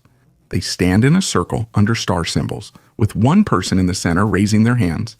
The inscriptions have been erased. This isn't unique to other Egyptian temples like Vetfu and Abydazi. Figures that do not resemble humans, animals, or gods are also found on the walls of underground tombs. Sometimes they are depicted standing on platforms surrounded by fire, sometimes holding a sphere with rays that resemble sunlight, but are clearly technical. One of the most mysterious reliefs, the so-called Dendera lamp, actually looks like something resembling a glass container with a cable from which a snake emerges. The imprint in the sea, in the Adriatic Sea, there is a tiny island with an area of only 0.14 square kilometers. It is uninhabited. There is no pier, no buildings, not even paths, only rocks. But from above, you see things invisible from the ground. The island is covered with kilometers of stone walls that twist, intersect, and form loops, circles, and lines, making the whole area look like a giant fingerprint. The island is called Baljanats. Centuries ago, Capria's farmers arrived, planted vineyards and olive trees, and built windbreak walls by hand, stone by stone. No cement, no machines, just their hands and patience. The numbers are striking. A 1.5-kilometer island has 23 kilometers of walls, and around 100 kilometers have been hand-built across the Shebenic archipelago. Today, United Nations Educational, Scientific, and Cultural Organization protects these walls as a monument to human labor. But no one lives on Baljanak. The people are gone. Only the walls remain. A 16th century compass archaeology enthusiasts discovered a 16th century compass in the city of Frombork in northern Poland, where the famous astronomer Nikolai Copernic lived and worked.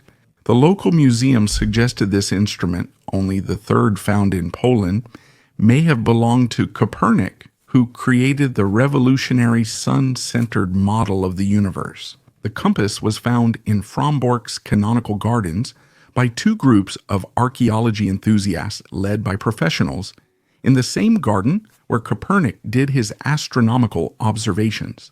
In their social media posts, they said this discovery not only recalls Copernic's era of great discoveries, but also offers new insights into his work methods. The canonical gardens were chosen for excavation due to a legend about a tunnel linking Copernic's workplace to the city's cathedral. The compass is made of a copper alloy and dates back to the 16th century. The artifact will be conserved, then its future as a monument will be determined. The museum hopes that this valuable item will add to its collections. The first compass was found in 2005 at Jagiellonian University's Collegium Novum courtyard in Krakow, and the second was discovered in Frombork's canonical gardens in 2016 and is now in the museum's collection. Copernic, who was born in 1473 in Torun, lived for 30 years in Frombork, where he served as a canon and conducted astronomical observations. Gods from the underground, archaeologists in ancient Nineveh, Assyria's capital, uncovered a monumental relief buried before the northern palace throne room entrance. The slab is nearly 6 meters long, 3 meters tall, and weighs 12 tons. The image is strikingly detailed. At the center stands King Ashurbanipal, flanked by the supreme god Abshur and the goddess Ishtar, patroness of the city. Strange figures stand behind them. One looks like a man with a fish body, the other has raised hands. Perhaps the scorpion man is not a scene of submission, but rather an assertion of power.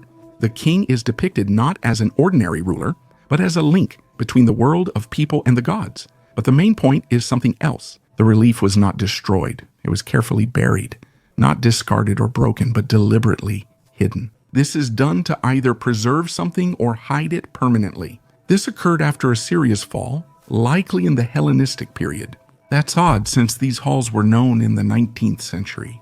The British took dozens of reliefs from there, but this one remained in place, perhaps because no one knew where to look, or perhaps because that was the intention. The relief was in the palace's main area directly across from the entrance, the most important and visible place than 2,000 years of silence. The incorrupt body of the saint. In August 2024, the tomb of St. Teresa of Avila was opened for the first time in 111 years. Crowds gathered in the Spanish Basilica to see something that, by all laws of biology, should have disappeared. But the nun's body, who died in 1582, remained incorrupt.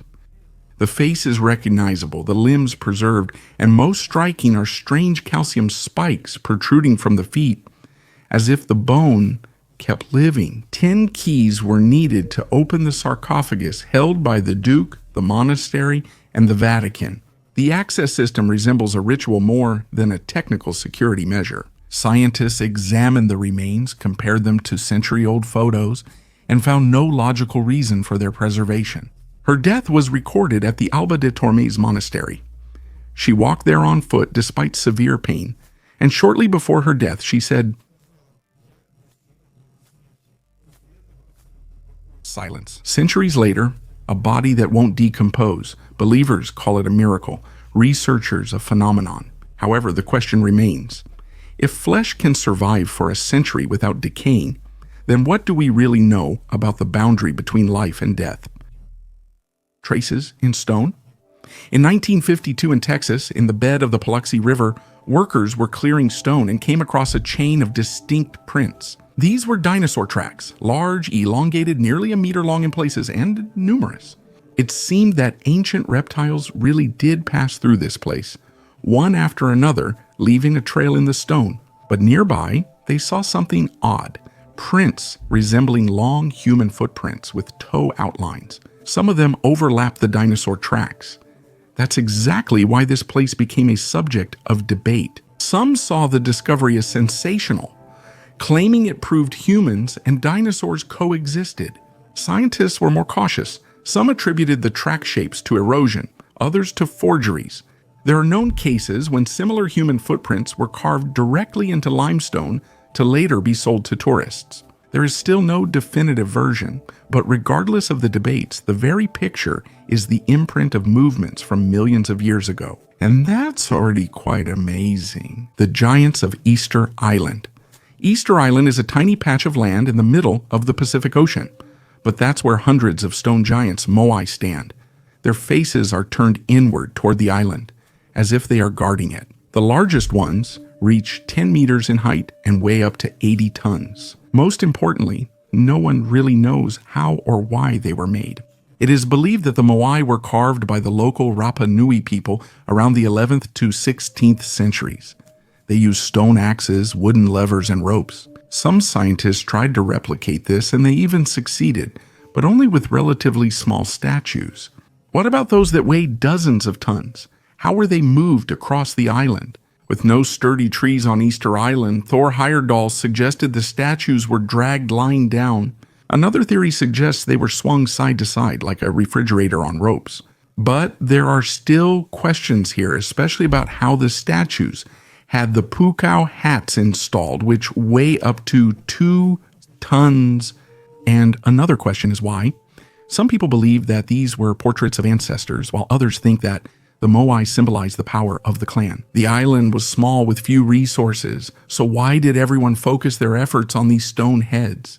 A treeless, ironless island with mysterious statues that appear to watch you. I can't shake the thought that this was a ritual not for people, but for someone who was supposed to see these statues from the sky or from the sea. Unidentified flying object expert Carl Nelly from the organization Unidentified Flying Object and Paranormal Research Ireland claims that in the central part of Ireland, between Athlone and Slane, there may be a portal through which unidentified flying object S enter the Earth. According to him, these sightings have become more frequent in recent months, and their purpose may be related to studying the military strength of humans. This statement came amid reports of unidentified objects spotted near military bases and nuclear facilities. Nelly. The origin of these objects, which only reinforces the assumption of their extraterrestrial origin. The expert paid special attention to Ireland, where numerous unidentified flying object sightings have been recorded. Nelly believes that places like the region between Athlone and Slane could be portals through which alien ships travel between space and Earth. He also noted that such phenomena occur simultaneously all over the world, which indicates a global sense to trust such experts. And do you believe in the existence of extraterrestrial life? Offended mummies. The ancient astronaut theory is still popular, and its supporters claim that the gods were aliens and that ancient structures were their technologies. Archaeologists, on the other hand, consider this a distortion of history and call such versions alien. When ignorance is replaced by fantasy, such ideas often arise about Peru. After the book Chariots of the Gods, the Nazca figures began to be called landing strips for UFOs, even though they are clearly visible from the hills, and some of them are oriented towards stars and water sources. Peru's most disturbing mummy is the one displayed as an alien. Maria had 3 fingers, an elongated skull, and a frightening look. Journalist Jaime Maussan featured her in a film, but independent experts were denied access. The archaeologists suspected that these could have been the remains of a real person deliberately mutilated. Cranial deformation is common in many cultures and signifies high status. DNA analysis showed all the skulls were human, none were alien. The problem isn't with strange hypotheses, but that they insult real civilizations by attributing their achievements not to them, but to fictional beings. The skulls are not of that type. In the early 20th century, archaeologists opening tombs in southern Egypt and Nubia noticed something unusual. Some of the skulls they found did not match human anatomy. Yes, they had eye sockets, a jaw, and a parietal part, but all were abnormal. Elongated occiputs, oversized cranial vaults, and missing sutures found in normal skulls. Some of the skulls were so elongated that they resembled cones, as if they had been artificially deformed, but no traces of artificial deformation were found. In the 1950s and 60s, British and French anatomists discussed these findings at closed conferences, but published almost nothing officially. Why? Perhaps it's because similar skulls were found not just in Egypt, but also in Peru, Mexico, and the Caucasus. The age ranges from 2,000 to 5,000 years. Different continents, different cultures, the same result. There is an opinion that elongated skulls are the result of special head binding in infancy. For example, the Maya did this in Yucatan. The bone structure indicates the opposite. The shape was always like that. If this isn't a disease, then it's a different species. Not ours, or maybe ours, but forgotten. Some temple images reinforce this impression, depicting beings with elongated heads and special headdresses. Perhaps not to decorate, but to hide, or on the contrary, to signify. If these skulls aren't fake, coincidental, or deformities, who lived with the Egyptians? The mystery of the Vatican and Fatima. In 1917, 3 children in the Portuguese village of Fatima saw a strange glow in the sky. It appeared suddenly, changed the weather, froze the crowd, illuminated the clearing, and a female figure appeared before the children. She was silent. The messages echoed in their minds. The Catholic Church called the apparition of the Virgin Mary a miracle, but centuries later ufologists argued it was extraterrestrial, not divine. Mark Christopher Lee, a British investigator, directly accused the Vatican of having contact with a non-human civilization. He claims that the descriptions of the phenomenon match the classic signs of an unidentified flying object encounter: a blinding light, telepathic communication, electromagnetic interference, and a mass sighting. According to him, everything that happened is not mysticism, but an interpretation of a high-tech phenomenon by a primitive mind. The third secret of Fatima was classified for a long time, which only added fuel to the fire. Its contents were hidden for decades. And when the Vatican finally published the text, many noticed that it wasn't the original. Was everything really revealed? And other researchers believed that this prophecy was actually about contact. That's why the church tried to make the incident a religious symbol instead of a technological anomaly. What scares the church more, losing control or admitting that it has known about something for a long time that everyone else is forbidden to talk about? The Templars were more than knights. They built a financial empire in the Middle Ages with castles, ships, a treasury, banks, and their own transfer system. The French king, Philippe IV, owed them a huge sum, and then suddenly he declares the order outlawed. They are arrested, put on trial, tortured, and most importantly, their treasures disappear. When the Paris Templar headquarters was seized, no valuables, gold, artifacts, or documents were found. The treasury was empty. This caused panic and a lot of rumors. How is that possible? Just hours before the raid, everyone said a caravan left Paris with the gold for La Rochelle's port, where ships took it to an unknown location. Since then, the persistent quest to find the Templar gold has begun. Some search for it in Scotland, others on Oak Island in Canada, where a hidden trap-filled cache was supposedly built. Some believe the treasures were moved to Switzerland and formed the basis of the future banking system. They say the gold was hidden in Jerusalem and is still guarded. We don't even know roughly how much was lost. Given the size of the order, it could have been thousands of kilograms of gold, relics, documents, or political secrets, all vanished instantly without a trace. Personally, I think this is not just a story about treasures. It's a story about a power that became too independent and was destroyed. The gold vanished with the influence, and maybe it's still at work, just with different people now. The example of the mysterious blue is not just a piece of jewelry. It's a bracelet from Tutankhamun's tomb, over 3,300 years old. A lapis lazuli scarab framed with carnelian, turquoise, and gold symbolizes eternal transformation. Egyptians believed the scarab rolled the sun across the sky, representing renewal, protection, and transition between worlds. But the focus is not only on the shape, but also on the color. This rich, almost glowing blue is not paint. It's Egyptian blue, the first synthetic pigment in history, which the Egyptians created almost 2,000 years before Christ. Modern scientists are only now beginning to understand how complex the technology behind its creation was. The gold of the Ptolemies. This diadem is over 2,000 years old. It was created in Egypt during the Ptolemaic dynasty, a period that began right after the death of Alexander the Great. It probably belonged to a noblewoman, perhaps a queen, priestess, or court heiress. The ornament is crafted from thin gold sheet, with torches, symbolizing power and light on the sides, and a Heracles knot, a protective Greco-Roman amulet, in the center. It symbolized protection, healing, luck, and childbirth. On the diadem, it's part of the design, not an amulet, tied along the forehead with golden tassels hanging below. Originally, there were 8 of them, but 5 have survived. When the head moves, they sway, reflecting the light. Carnelian garnet and pearl inlays are only visible up close. The ornament was not created for showy effect, but as part of a personal image. Such items rarely survive today, especially in nearly complete condition. Now at the Getty Museum, the diadem is displayed separately under spotlighting and remains visible behind glass.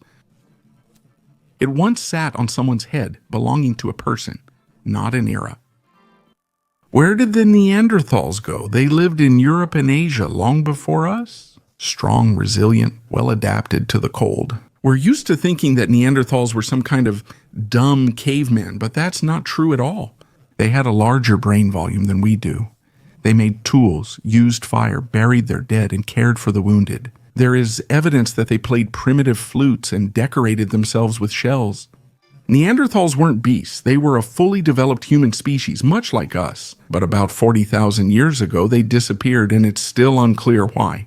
There are 3 main theories. The first is assimilation. They interbred with Cro-Magnons, and now some of their genes live on in us. Genocide. Our ancestors destroyed them over resources and climate. A sharp cooling began, which the Neanderthals couldn't handle because they didn't make clothes or build shelters. Most likely, some died right away and some disappeared. We still have between 1 and 4% Neanderthal DNA in our genome, especially among Europeans and Asians. But what does that mean? Memory or oblivion? What strikes me is they were almost like us, but something kept them from surviving.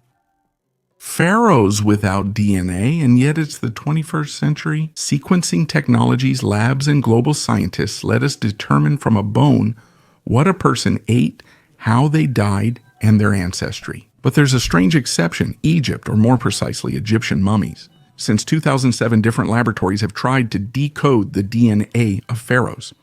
Some results were published, but almost immediately disappeared, were revised, or were called into question. Too many things didn't add up. One of the most mysterious cases is Tutankhamun. His genetic analysis sparked a storm of controversy. Officially, he was the son of Akhenaten, but according to some specialists, the structure of his DNA is different from the DNA of other mummies of the 18th dynasty. His haplogroup is reportedly closer to Central European peoples. Later, this information was refuted and declared a mistake, but the original data was never published again. The same thing happened with the mummies discovered in Luxor's Golden City area. There, the analysis failed completely, despite the bodies being perfectly preserved. Some independent researchers claim some mummies have DNA that is not just abnormal, but also unknown, and doesn't match any known genus or species. Even with a modern lab, if we still can't identify who was in the sarcophagus, maybe the issue isn't science, but that we're searching for evidence and AI in the wrong place. Thousands of text fragments, mostly biblical and some unknown, were found in Qumran's caves. Now, decades after their discovery, science is revealing something unexpected. These scrolls may not have just been written in that era. Some of them actually date to the lifetimes of the supposed authors of the Old Testament themselves. Researchers at the University of Groningen cleaned castor oil from the manuscripts during conservation and repeated radiocarbon analysis. As a result, many of the texts turned out to be much older than previously thought. Some date back to the time of Ecclesiastes, others to the era of the prophet Daniel. But what's even more interesting is not the radiocarbon dating, but Enoch. Artificial intelligence, trained on the structure of the ink and traces of writing, determined the dating of the fragments with up to 85% accuracy without damaging the parchment. It also found previously ignored graphic similarities, overlapping styles, era intersections, and handwriting. This means that we can not only read these texts, but we can also trace the hand that wrote them, understand when and where, and possibly even by whom. The master's chest. In 1936, on the island of Gotland, a farmer lifted his plow and stumbled upon a wooden chest bound with chains and locked. Inside, there was no gold or weapons. Instead, over 200 tools, hammers, drills, chisels, awls, scissors, forged locks and hinges, were found, all functional, undecorated, and well used. They were about 1,000 years old, and all of them belonged to a craftsman from the Viking Age. And what's especially interesting is that the shape of most of the items was almost identical to modern ones. Scissors with a comfortable balance and springy handles, chisels that were sharp and precise. Many of them could be found in a modern carpenter's toolbox and wouldn't raise any questions. The chest was discovered at a former lake site. It's unclear why it was there. It may have been hidden from a thief or quickly sunk while fleeing. Perhaps its owner simply didn't have time to return, and then the place was forgotten, leaving the belongings behind. Metal was costly then. Such a set was more than property. It represented work, skill, and knowledge. In this chest, there's no legend or relic, just a forgotten life in a box. Rulers of Egypt. Most of us consider Egypt an eternal civilization, strong, proud, and independent. But there was a time when it was ruled by outsiders. They were called Hyksos, a word that means rulers of foreign lands, or shepherd kings. Their true identity is still debated. The Hyksos invaded Egypt in the 17th century before Christ conquered it, established a dynasty, ruled for nearly a century, and introduced new technologies. It is believed that they were the ones who brought the ladder to Egypt. This changed the entire strategy of warfare in the Middle East. Evidence suggests the Hyksos were the first to use bronze and composite weapons in Egypt. Where they came from is a mystery. Some believe they came from Canaan, the modern Levant, while others think they were nomadic tribes from Asia. Some researchers think the Hyksos were a mix of traders, warriors, and herders who united during migration and wars, but their culture hasn't survived in pure form. Egyptian sources describe the Hyksos with hostility, since after expelling them, the Egyptians started the 18th dynasty, the same era as Tutankhamun. Hatred of their oppressors may have helped Egypt regain power, yet some Hyksos achievements were kept and became part of Egyptian tradition. I'm always struck by moments like these when the victors not only don't forget the defeated, but also take the very best from them. 3 vanished artifacts. When engineer Wayman Dixon descended into a narrow shaft inside the Great Pyramid in 1872, he probably didn't expect to stumble upon one of Egypt's strangest mysteries. From a deep ventilation shaft only a few inches wide, he retrieved 3 objects: a stone ball, a copper hook, and a piece of cedar wood, all primitive in appearance. But that's exactly what raises questions. Why were such things hidden in a hard-to-reach shaft, and who put them there and how? Like the Dixon relics, myths quickly surrounded them. The stone is perfectly smooth, like a carved hook of a strange shape, resembling more of a tool than a relic. But the wooden fragment became the most mystical part of the story. After being transferred to Edinburgh, it disappeared, simply vanished for decades. Part of the wood was accidentally found in a box among forgotten collections, only in the 2020s. Analysis showed an age of over 5,000 years, possibly older than the pyramid itself. Why is this hardly ever mentioned? No one is in a hurry to investigate further. These 3 objects aren't the key to the sarcophagus, but to something older and more terrifying, a secret the pyramid still hides. The blue lights of Crivikill, on the coast of Ireland in County Donegal, there is an ancient tomb that the locals speak of with caution. Crivikill is one of the oldest megalithic structures in Europe, but even among other Neolithic monuments, it stands out here.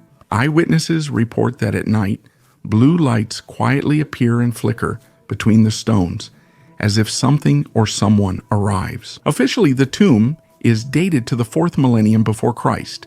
It consists of a courtyard, a ritual corridor, and burial chambers. The stones remain as they were thousands of years ago, but the legends predate the excavations. They speak of a white hair that cannot be caught, of voices among the stones, of a strange hill that breathes, and of ancient spirits who are disturbed only by those who come without respect.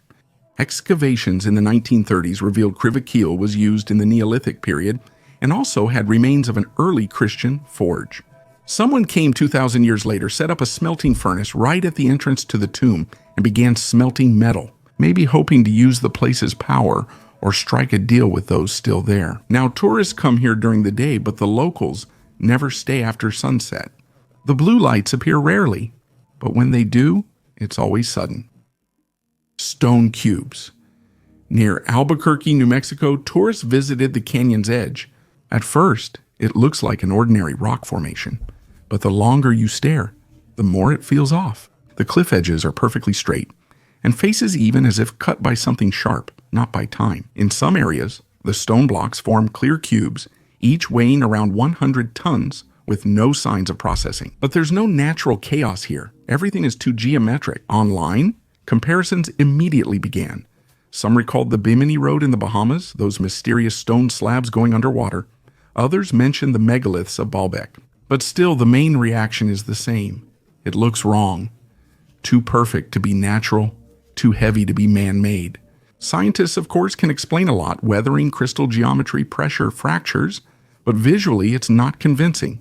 Because when you stand next to these shapes, you don't get the feeling that nature made them. The question arises, if this is really artificial, then who did it and why? Nature often unintentionally mirrors human creations, and this won't be the last time. Sometimes it's suspected that it's actually technology imitating nature, and we still haven't figured out who was here before us, Pliam. Under Africa, deep beneath the African continent, something is happening that could change not only geography, but our very understanding of Earth's stability. Scientists have found a massive plume of molten rock rising from the mantle core boundary, so powerful it's literally splitting Africa.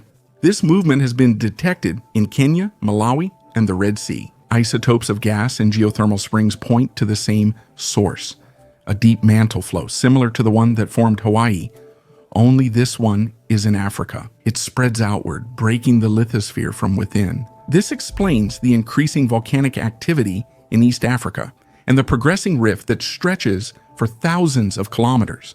Some scientists are certain that in the foreseeable future, the continent will indeed split. But that's not the only question.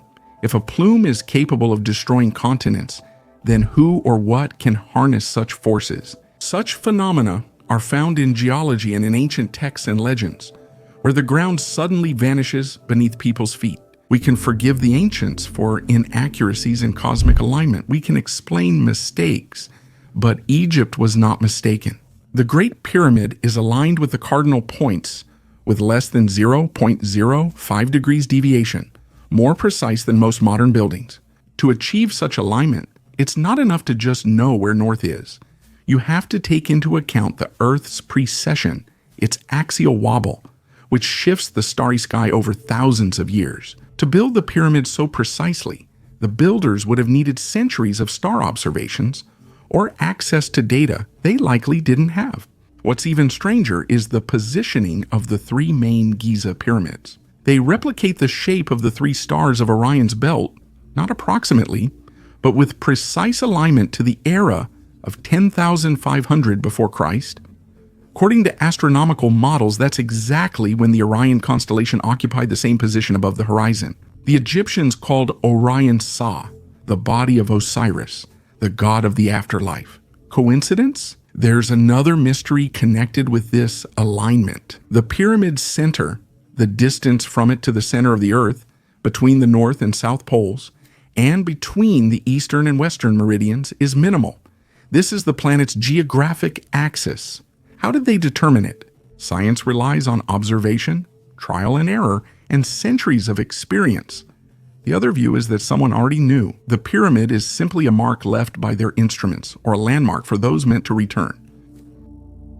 Is the Great Flood a myth or a catastrophe? The story of the Great Flood is one of the most universal in world culture.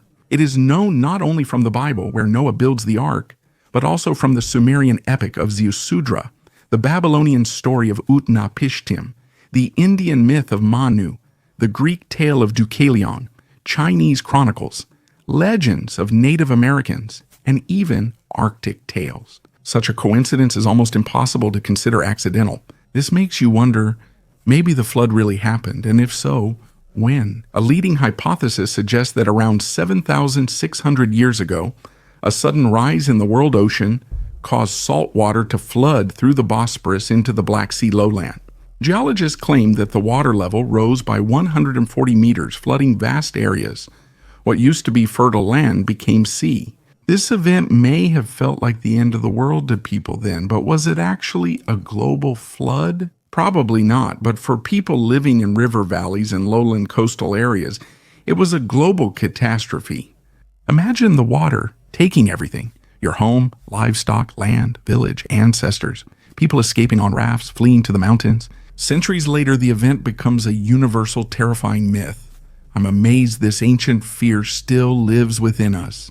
Even in the 21st century, we are afraid of floods. We talk about climate catastrophe as if we genetically remember how the world once really drowned. And maybe it's not just a myth, it's a warning. Metals that shouldn't exist. When discussing ancient Egypt, we often think of bronze, copper, and gold, but some discoveries challenge this view. In tombs that were long considered to be fully explored, objects are sometimes found made of alloys whose chemical composition doesn't match any known from that era. One such case happened back in the 1990s. In a cache near the Pyramid of Unas, a small plate was found, presumably a decorative element of a sarcophagus. It contained zinc, nickel, and a small amount of aluminum. The issue is that aluminum wasn't mass extracted until the 19th century. It doesn't occur naturally in pure form, and must be produced using high temperatures and electrolysis. Where did it come from in ancient Egypt? Another example is a tool-tip-shaped cylinder found in Saqqara. Analysis revealed rare earth metals, which remain hard to extract today. The object showed signs of wear, as if it had been used for drilling or cutting stone. Other rings, plate fragments, and sarcophagus parts were also found. In all cases, the alloy's complex composition and advanced production technology exceed ancient Egyptian metallurgy. But official reports about these findings were either not published or were limited to the phrase, "The composition does not correspond to the era." Nazis and reptiles. The history of World War II is increasingly going beyond the usual boundaries. One of the most discussed sources is United States Navy engineer William Tompkins, who published his memoirs 2 years before his death.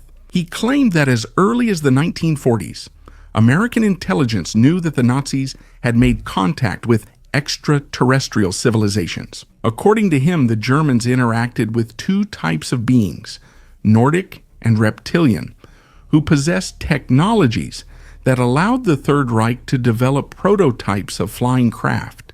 These technologies supposedly partially fell into the hands of the United States thanks to a network of spies inside the Nazi military-industrial complex. Tompkins claims this information led to a secret United States program tied to Majestic 12 and the start of the first space fleet. Companies like Douglas Aircraft and Northrop were involved in the work. He focused on Maria Orsich, a VRIL society medium who he claimed got blueprints via telepathic contact with the Aldebaran system. She worked independently, but at the same time, the Nazis were already cooperating with another, more influential party. In one of his final interviews, Tompkins claimed the astronomers who first landed on the moon found it was already occupied. Creatures resembling reptiles were allegedly in orbit and controlled certain areas. He claims the moon is artificial, and some beings can change appearance to infiltrate positions of power. He also hinted that some world leaders might have been connected to these programs. He died suddenly after one of his speeches. Some considered him a fantasist, while others saw him as a witness who revealed too much. The death of Alexander. By age 30, Alexander the Macedonian had conquered half the world, marching his undefeated army from Greece to India, destroying empires and creating new ones. But in 323 before Christ, at the height of his power, he suddenly dies in Babylon at just 32 years old. What happened? Many theories exist. Persians called it punishment for desecrating King Cyrus's tomb, while Macedonians blamed drinking, illness, and exhaustion. Roman historians thought he was poisoned. There is a theory that it was malaria or West Nile fever or an autoimmune disease or a slow-acting poison brought from the east. The main question isn't the cause of death, but what happened next. Where is his body? One version says the sarcophagus went to Egypt. Another claims it didn't. After that, its fate is unknown. No tomb, inscription, or official burial. This was nearly unthinkable in the ancient world. Someone like that should have been deified. But instead, there is silence. Some suggest it was hidden on purpose, so as not to fuel a cult, not to give legitimacy to his successors. Or maybe his death was part of a conspiracy and someone wanted to erase all evidence. Sometimes the scariest secret isn't how someone lived, but how they left. Alexander is remembered by a city named after him and a myth, but with no grave, cross, or mausoleum. Only speculation, making his death even more legendary and unsettling. Mutant in space. A new type of bacteria was discovered aboard the Chinese space station, named Nealia thiongonggensis. It looks like an ordinary microorganism, but genetic analysis revealed otherwise. It didn't just adapt to the conditions of weightlessness and radiation. It changed. Its ability to create a protective biofilm, adapt to a hostile environment, and survive where other forms of life perish sets it apart from other Earth bacteria. Studies found the microbiome on the Chinese station differed from that on the International Space Station. The conditions altered the bacteria so much that they no longer fit known biology, raising questions beyond just microbiologists. What if the conditions of space don't just adapt life, but transform it? And what if such forms already exist beyond Earth? What if they're adapting the environment to themselves instead of the other way around? If bacteria can mutate into something new in just a few months, then what happens to those who spend years in space? The plague and its root. The 14th century Europe is frozen in terror as the Black Death rapidly spreads through cities and villages. People are dying by the thousands. Doctors put on beaked masks. Families disappear within days, and most importantly, no one understands what is happening. Today, we know it was the plague, but even with modern knowledge, questions remain. Why did it strike? Nearly identical to the roots of the Justinian pandemic 1,000 years before. Why did outbreaks happen at the same time in London, Moscow, and Paris? The plague spread rapidly, despite slow travel in the Middle Ages. The usual culprit is said to be the black rat flea, which carried the Yersinia pestis bacterium. But the range of wild rats didn't cover all of northern Europe, and most importantly, these rodents, in theory, couldn't have appeared in dozens of cities at once. Some scientists believe the infection wasn't spread by rats, but by air, climate changes, humidity, or dust waves.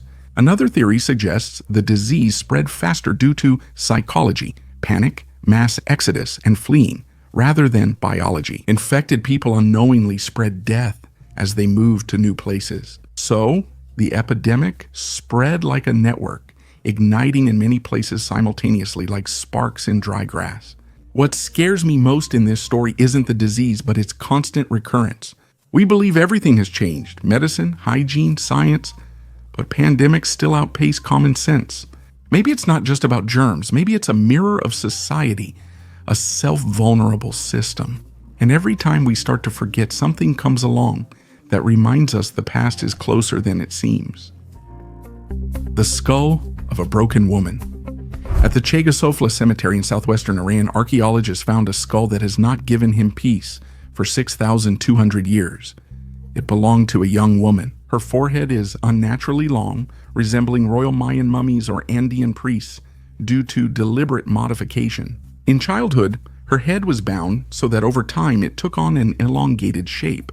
This was only done to chosen ones, those of a special caste or born for sacrifice. But the strangest part isn't the skull's shape, but the triangular fracture on the left side, a sign of a powerful blow. Judging by the data, the injury occurred just minutes before death. It was quick and possibly intentional. A single strong blow from a broad object caused instant death. The computed tomography scan revealed a thin, fragile skull due to modifications. But even a normal person would suffer similar effects from such a blow. The strike was deliberate and in an unusual spot.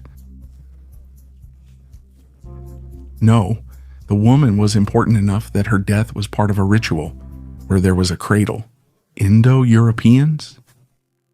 We speak Indo-European languages, which include most languages in Europe, Iran, and India. They all share a common root. But where did it come from? Where was that very starting point?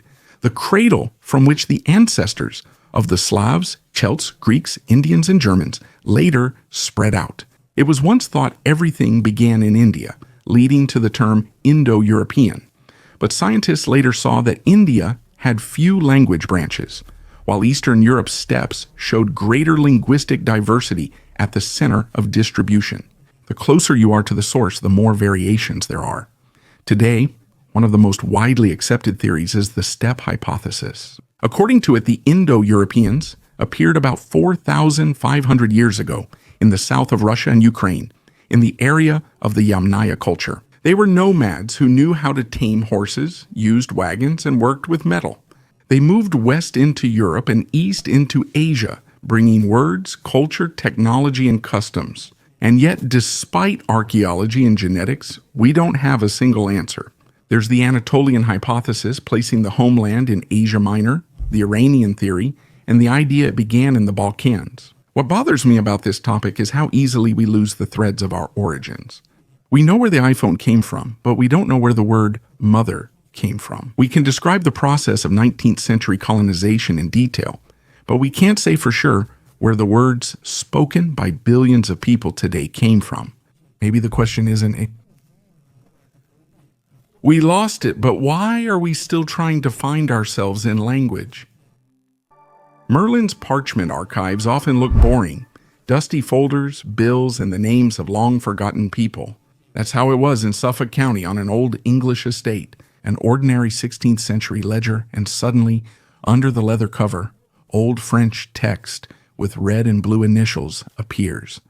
The archivist pauses and an investigation begins that will lead to Britain's most mysterious legend, the story of Merlin and King Arthur. The parchment was a 13th century manuscript fragment from when Knights of the Round Table legends were most popular. This particular part is from the Cycle Suite Vulgate du Merlin, stories describing how Merlin acted after Arthur's coronation. Fewer than 40 such copies exist, each unique, but this one was sewn into a cover as scrap since old parchments were often reused for bindings in the 16th century, when paper was costly. Scholars couldn't handle it due to its fragility. That's when technology came into play. An X-ray, first used to study fossils, let us see inside the book and revealed a previously unknown scene. There are 2 episodes. In the first, heaven fights pagan kings at the Combinec, and in the second, at the feast, a blind harpist with a white dog appears, enchants everyone, requests to carry the standard in battle, then vanishes. It's clear Merlin changed events, magic, disguise, legend. A story written by monks 7 centuries ago survived wars and oblivion, resurfacing only because someone noticed an odd pattern on old leather, the Maya Triangle.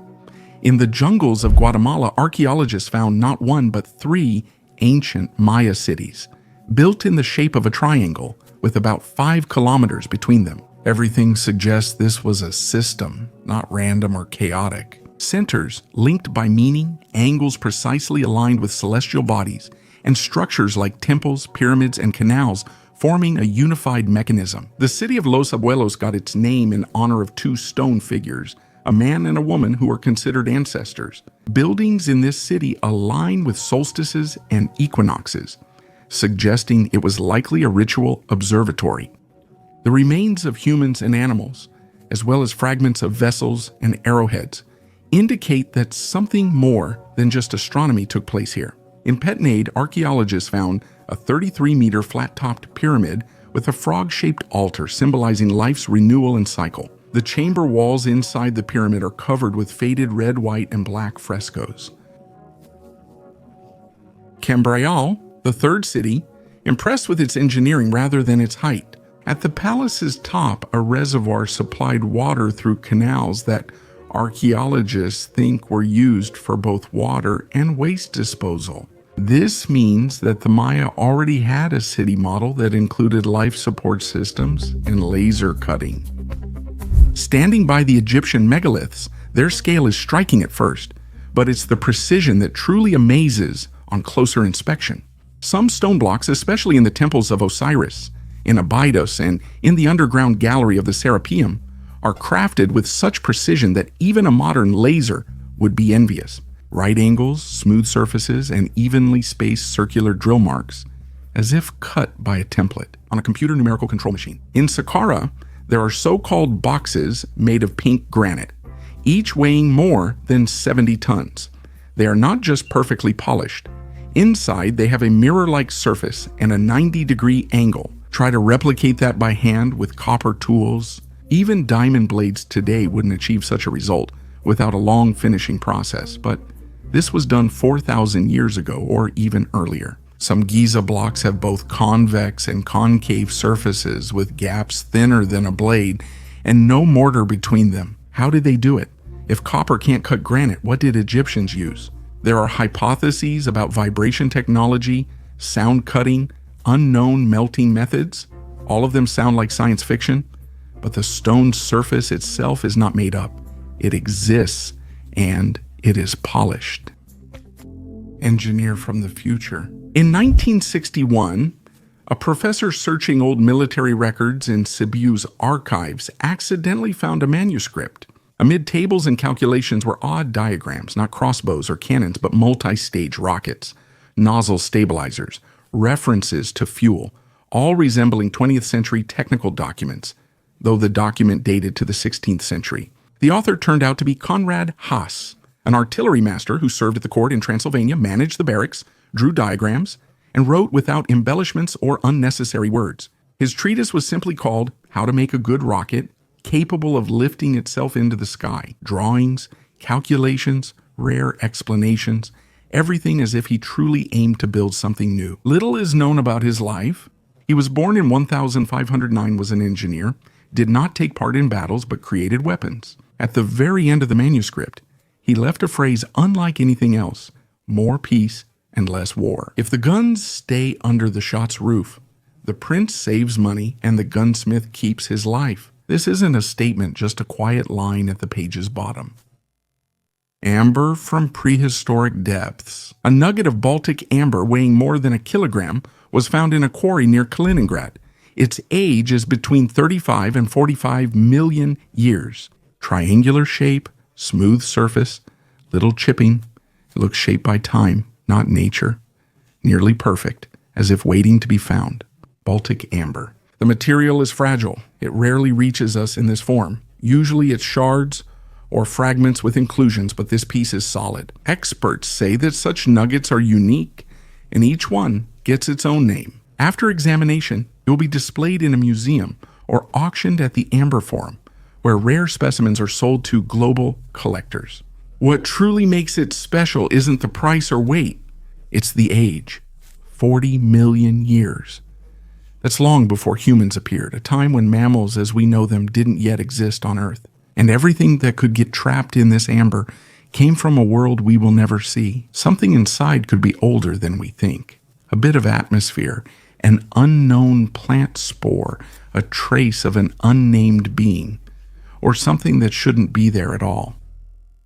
Where did the Scythians go? Many people have heard of the Scythians, but few know much about them.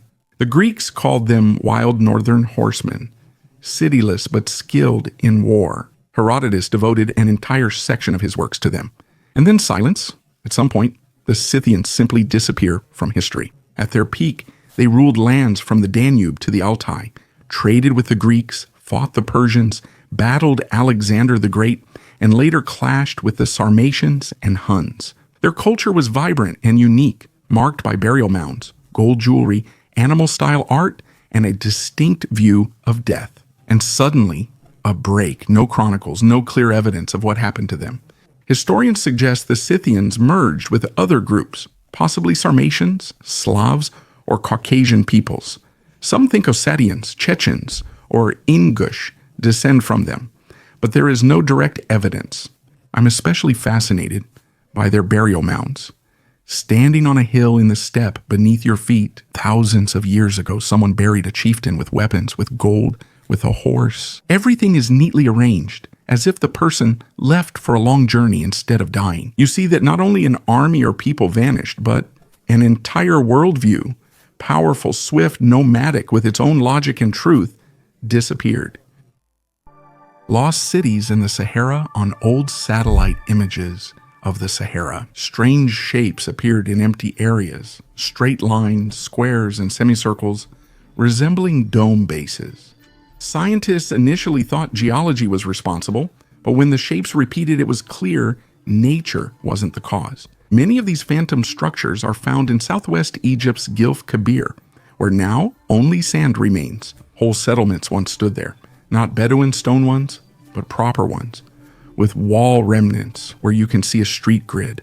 These sites are now buried and no one is excavating them. The local tribes insist it's better not to go there.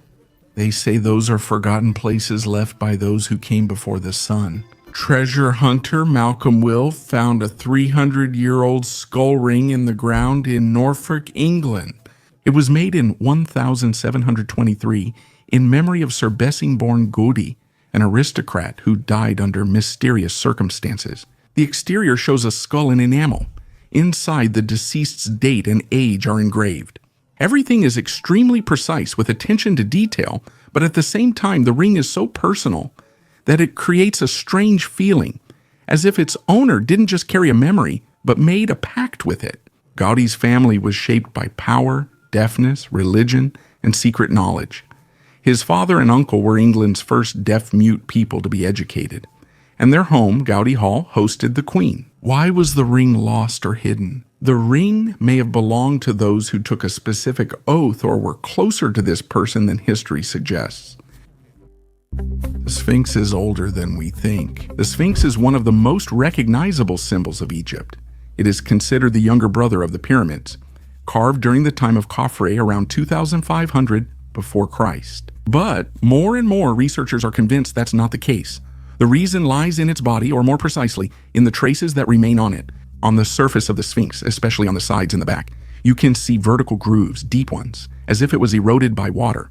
Not by wind, not by sand, but specifically by water. The problem is that there haven't been heavy rains in Giza for at least the last 8,000 years. Geologist Robert Schoch's calculations show this erosion required long periods of heavy rain, which haven't occurred since the last ice age ended. If Schoch is right, the Sphinx could be 1,000 years older than the pyramids. Maybe it's 10,000 years old or even older. Maybe it stood here before recorded history began, and the pyramids were built next to it later, as a sign of respect or fear. Its proportions are odd. Some believe the original head was different, larger and non-human, before being replaced and erasing the earlier form.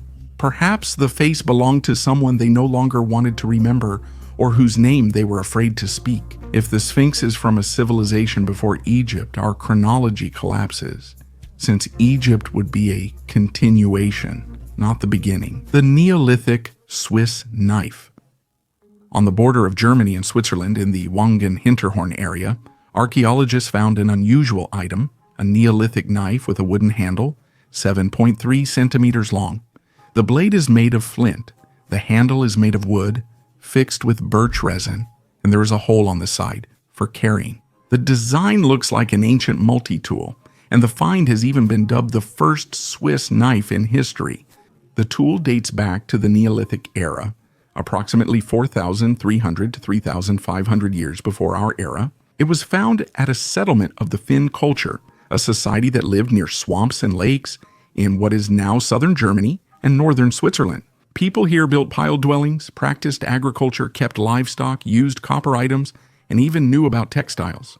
The Wangen knife is simple, yet captures its era's convenience, reliability, and versatility. This is not a ceremonial object, not a weapon, not an ornament. It's a tool that was used every day, and it's exactly these kinds of finds that are important. Antarctic sarcophagi. During an international expedition in Antarctica, researchers from the United States, China, Russia, and India found an object that instantly caused controversy and concern. At a depth of several dozen meters beneath the permafrost, 4 dark sarcophagi were found, smooth even, with corners and edges so perfect that it could indicate laser processing. The shape resembled monolithic slabs, and the sarcophagi themselves maintained a stable temperature above zero despite the surrounding cold. The researchers recorded low-frequency vibrations and slight tremors in the soil in the immediate vicinity of the objects. None of the camp's equipment could have caused the vibrations. Opening one sarcophagus revealed a metal cylinder marked with symbols from no known writing system.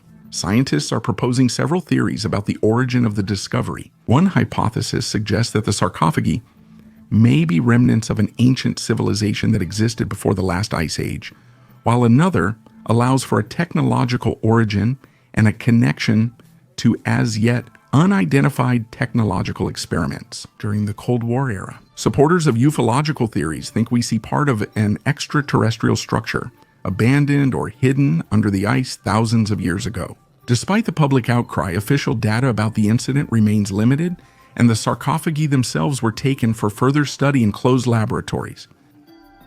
The disappearance of the 10 lost tribes of Israel is one of the most mysterious and rarely discussed topics in history. At the end of the 8th century, before Christ, almost the entire ancient Israelite state disappeared. The Assyrians conquered the northern kingdom of Israel, causing 10 of the 12 tribes, about 5/6 of the people, to disappear.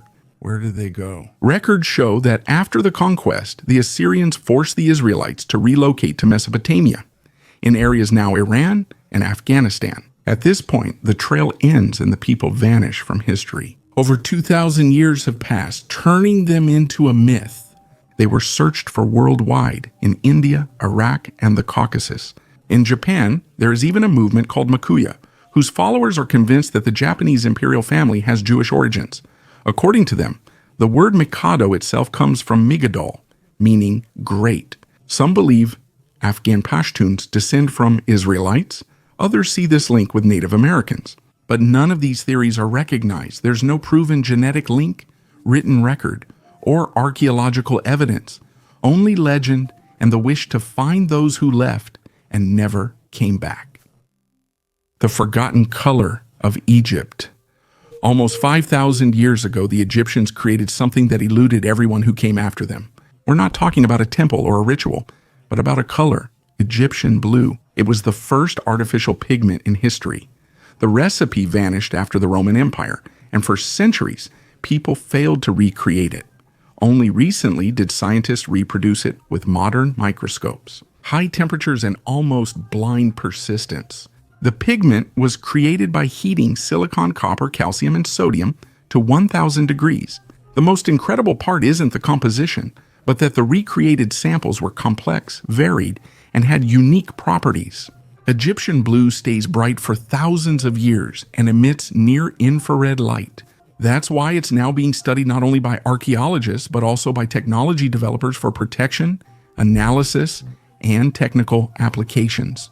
It seems the ancients knew more than we realize and may have used these properties for more than just beauty. Sometimes color is paint, it's a language, and if we decipher it, we'll hear something much older than the Viking pyramids and the cross itself.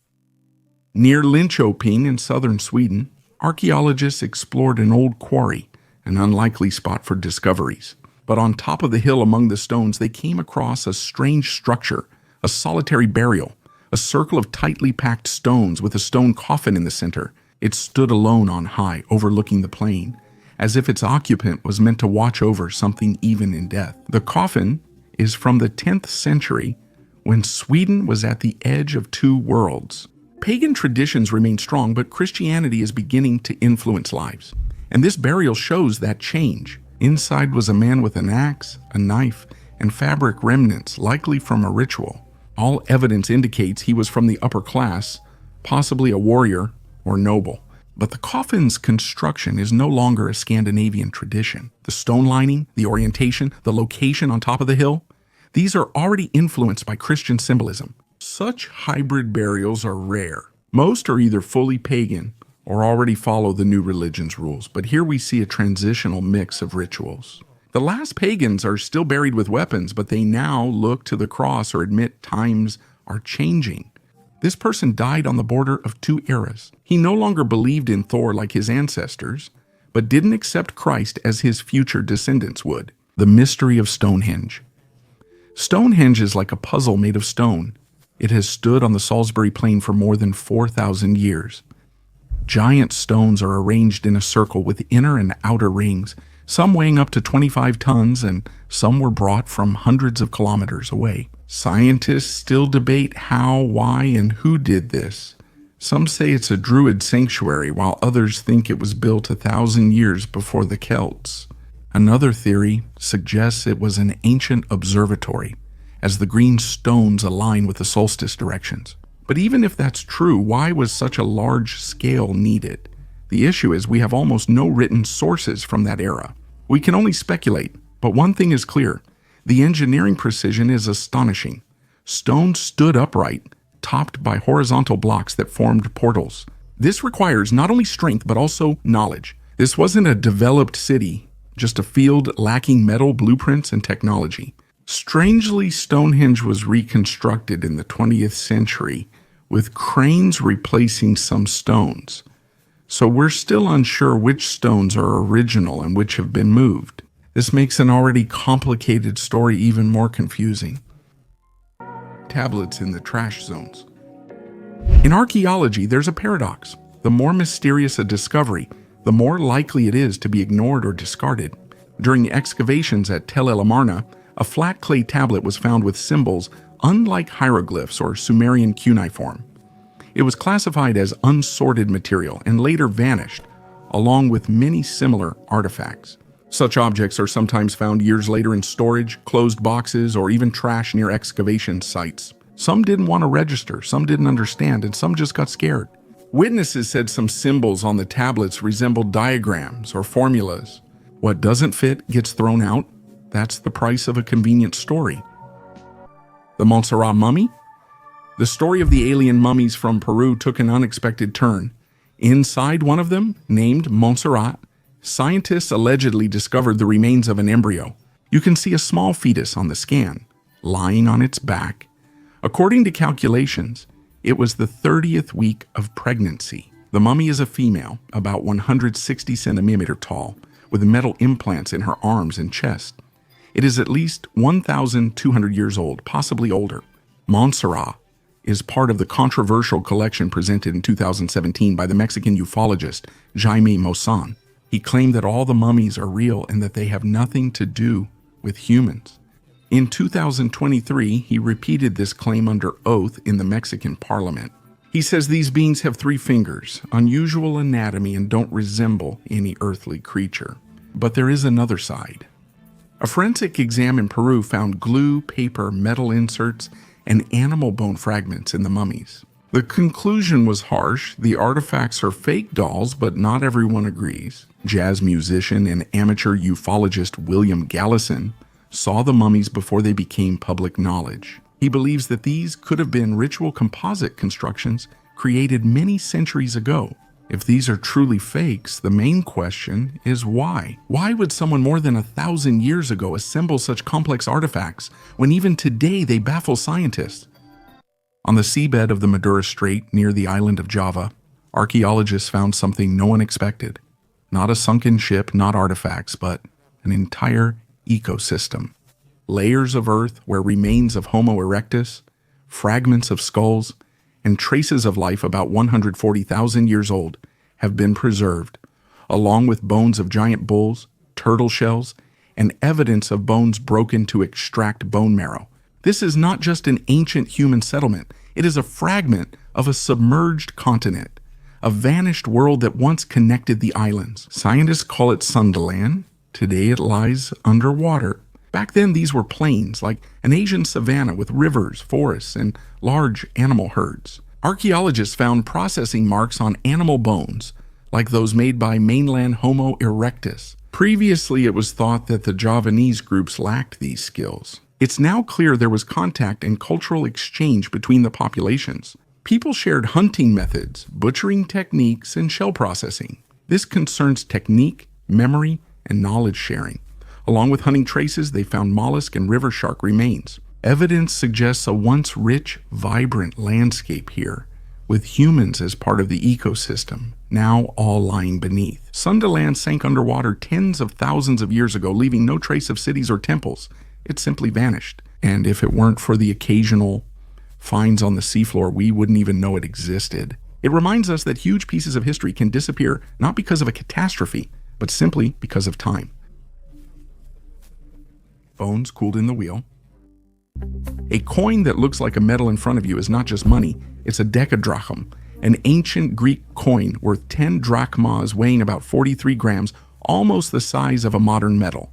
And its meaning is also closer to a medal than to money. These coins weren't for markets. They were made for special occasions like war victories, offerings, or remembrance. This image shows the nymph Arethusa with a laurel wreath, earrings, a thin necklace, and 4 dolphins surrounding her. They move in a circle, guarding her, like waves by the shore. This coin was minted in Syracuse, where Arethusa's cult was especially strong. According to the myth, the nymph fled Alpheus and became an underground spring surfacing on Sicily's shores. And nearby are the sea, dolphins, and a city that celebrated its victory through beauty. D-drachms were rarely minted, usually as a special issue, and were hardly used. They were given as gifts, kept, and sometimes placed in graves. Few specimens remain today, each being more than an artifact. A memory, a reminder that money was once closer to ritual than to the market. A deserted castle in the Algerian desert stands alone among the dunes, nameless and roadless. Tourists never visit, and few satellite images exist. The place is called Xardra, but that's not official. Xar in Berber means palace or castle, and Dra is the name of a river that once flowed nearby. No one knows who built this castle. There are no exact dates or settlement remains, just stone outlines in the sand. It seems the structure was cut from time and forgotten. Even with geolocation drones and expeditions, some places remain almost unknown. And perhaps these kinds of ruins are the most important of all because they don't fit into the usual picture of breaking into Area 51. He didn't believe in aliens or search for UFOs. He just wanted to follow the gold prospectors route in Nevada, but it crossed a restricted area where entry is forbidden. Jerry Freeman, a California anthropologist, unknowingly crossed into the most secret United States base, placing himself at the heart of a major 20th century mystery. He traveled at night, hiding from patrols, all for the sake of finding inscriptions left by the pioneers, who perished in 1849. But near the dried-up Pappas Lake, he experienced something that shattered his sense of reality. In the desert at night, an opening appeared, glowing with intense blue light. The light did not dissipate, but seemed to gather into a pulsating core, above which floated lights that flickered, synchronized, and were clearly unnatural. Freeman said he sensed a hum and vibrations from below, as if something huge was awakening nearby. This was not a mirage. This was not Army range equipment. He stood still, unable to move, realizing that if he was discovered, he would disappear forever. Later, he told journalist George Knapp about it, the same one who introduced Bob Lazar and Area S4 to the world in 1989.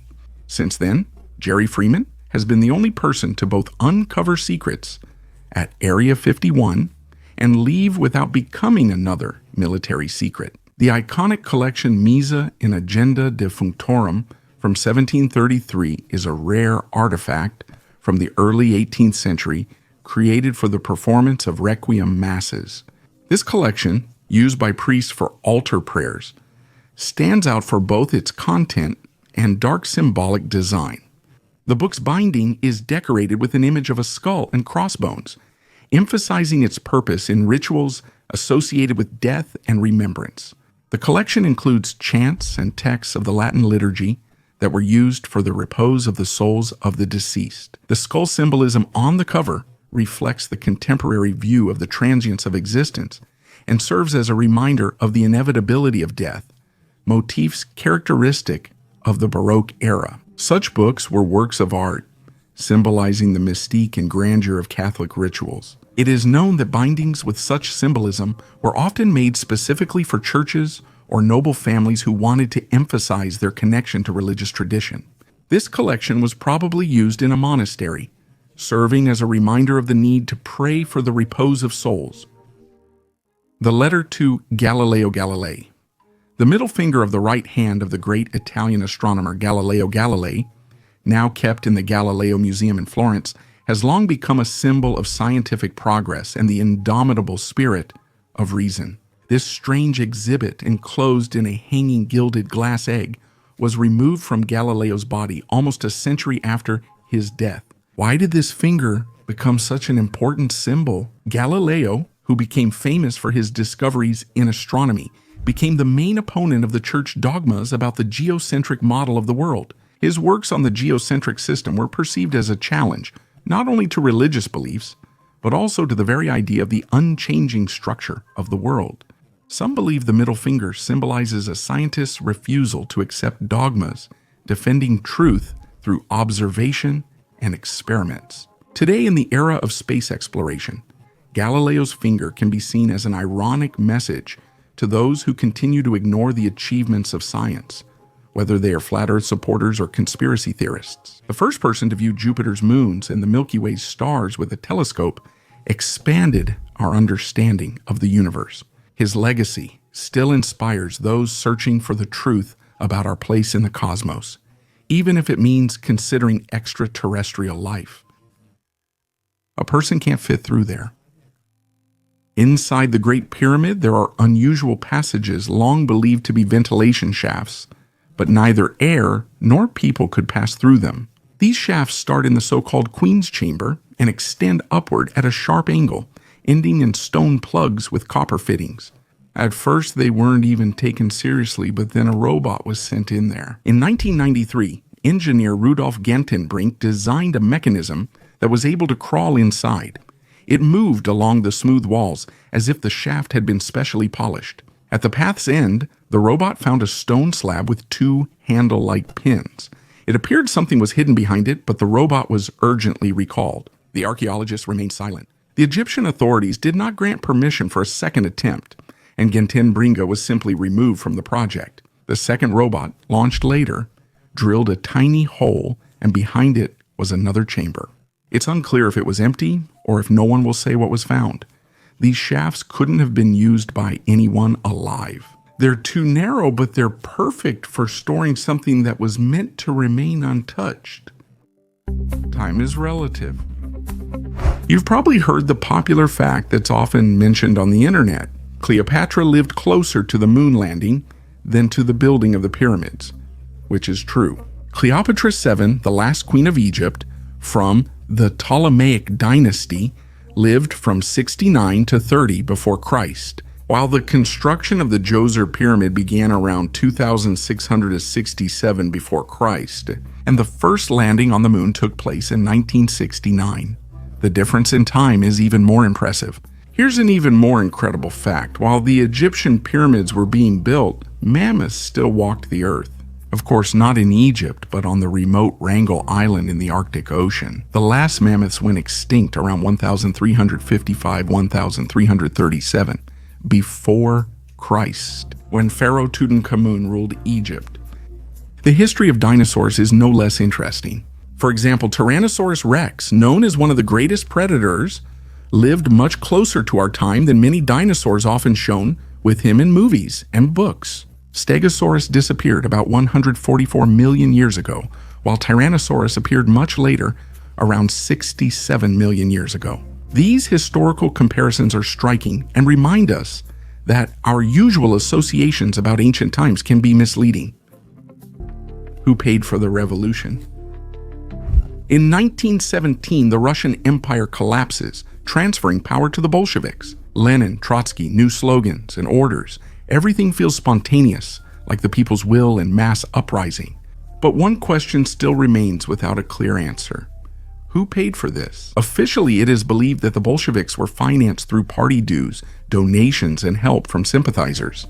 But this does not explain the scale. Running newspapers, renting spaces, weapons, logistics, leader transport, and security all need a lot of money. Where did they come from? There is a theory about funding from Germany, that the Kaiser's general staff wanted to destabilize Russia and thus take it out of the war. They allegedly funded Lenin, arranged sealed trains from Switzerland, and ensured his safety. This theory is supported by many indirect sources, but there are no direct documents, or they were destroyed. Another theory references Wall Street bankers, the English, and Old Believers. The revolution allegedly favored those seeking to dismantle the old order and create controlled chaos. There are names like Yakov, Shiv, Olaf, Ashberg, and Morgenthau, but again, evidence is limited. Everything breaks down into hints and coincidences. The strangest thing is that 100 years later, we still can't say for sure how one of the biggest political transformations of the century was financed. We know who walked the streets and seized the palaces, but not who printed the leaflets or paid for the trains. Maybe revolution is more than just ideas. There are also invisible funds and those who know how to bet on the future. I'm not sure which mystery matters most, but I do know real history isn't in textbooks.